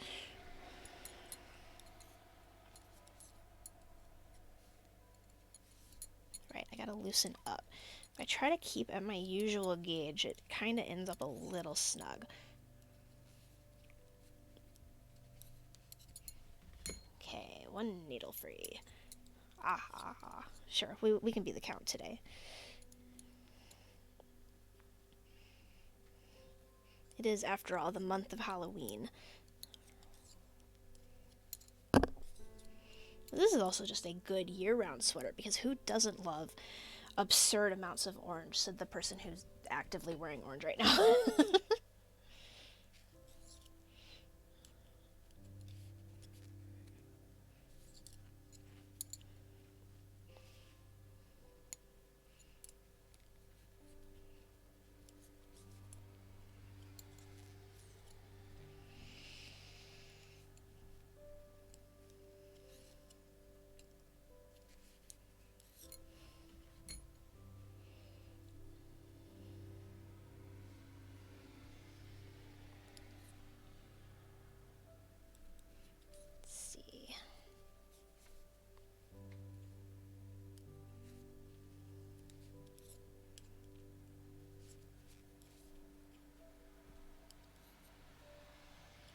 Last couple stitches here.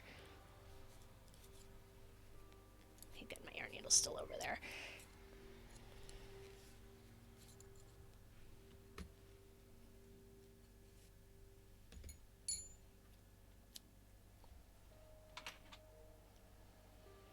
So we're gonna make it big. I don't want to shrink that stitch too much.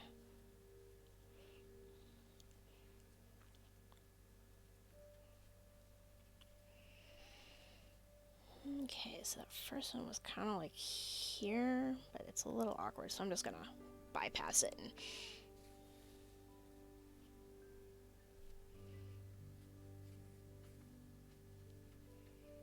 there we are. That is a sweater sleeve. Okay, so the last thing we are gonna do is try on what we have. So first I'm gonna take the gloves off. If you didn't see, these keep the fingers from snagging when I put the sweaters on.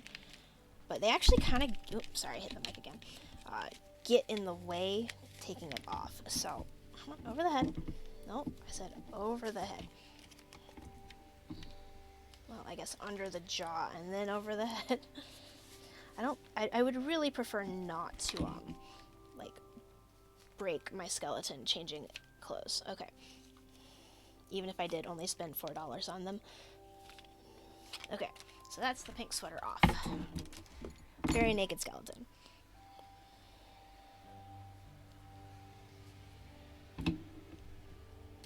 Well, guess we'll just do the gloves from scratch. Yep, that was the dinner call.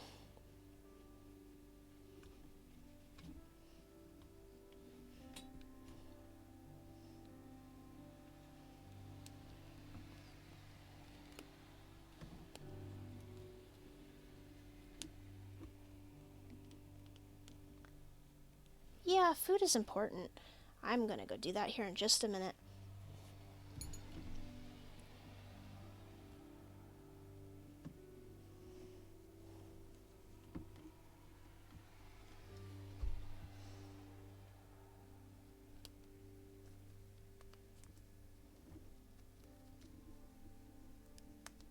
There we go. Our gloves are on. Don't mind me answering a text, it's fine.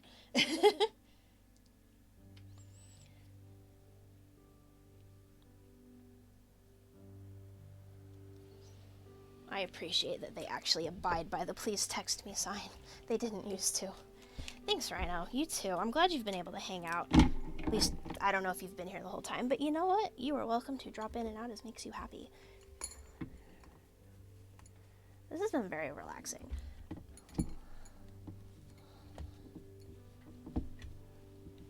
I just want to see the completed sleeve.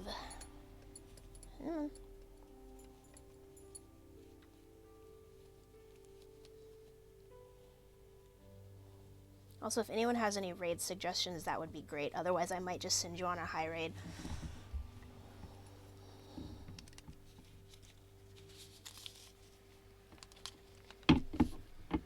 Nope. Get in there. So again, I don't have the neck done. It's a little baggy, but that is definitely Slitter. Laugh at the skeleton joke this whole time. I think that video is very funny.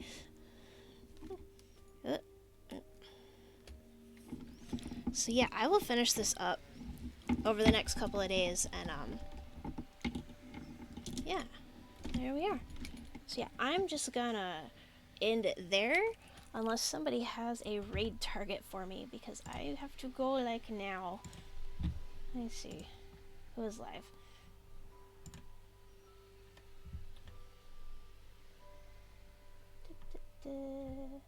I mean, there's a lot of people streaming, but can't seem to find a target. Dab already ended. Okay.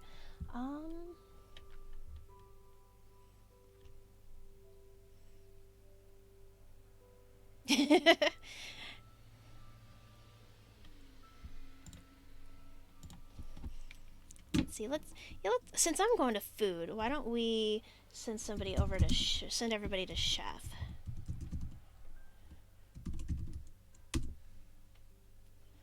Alright, so I will catch everybody next week. Not 100% sure what we're doing, but I've got some ideas. And again, probably going to be a little non-traditional. So yeah, see you then.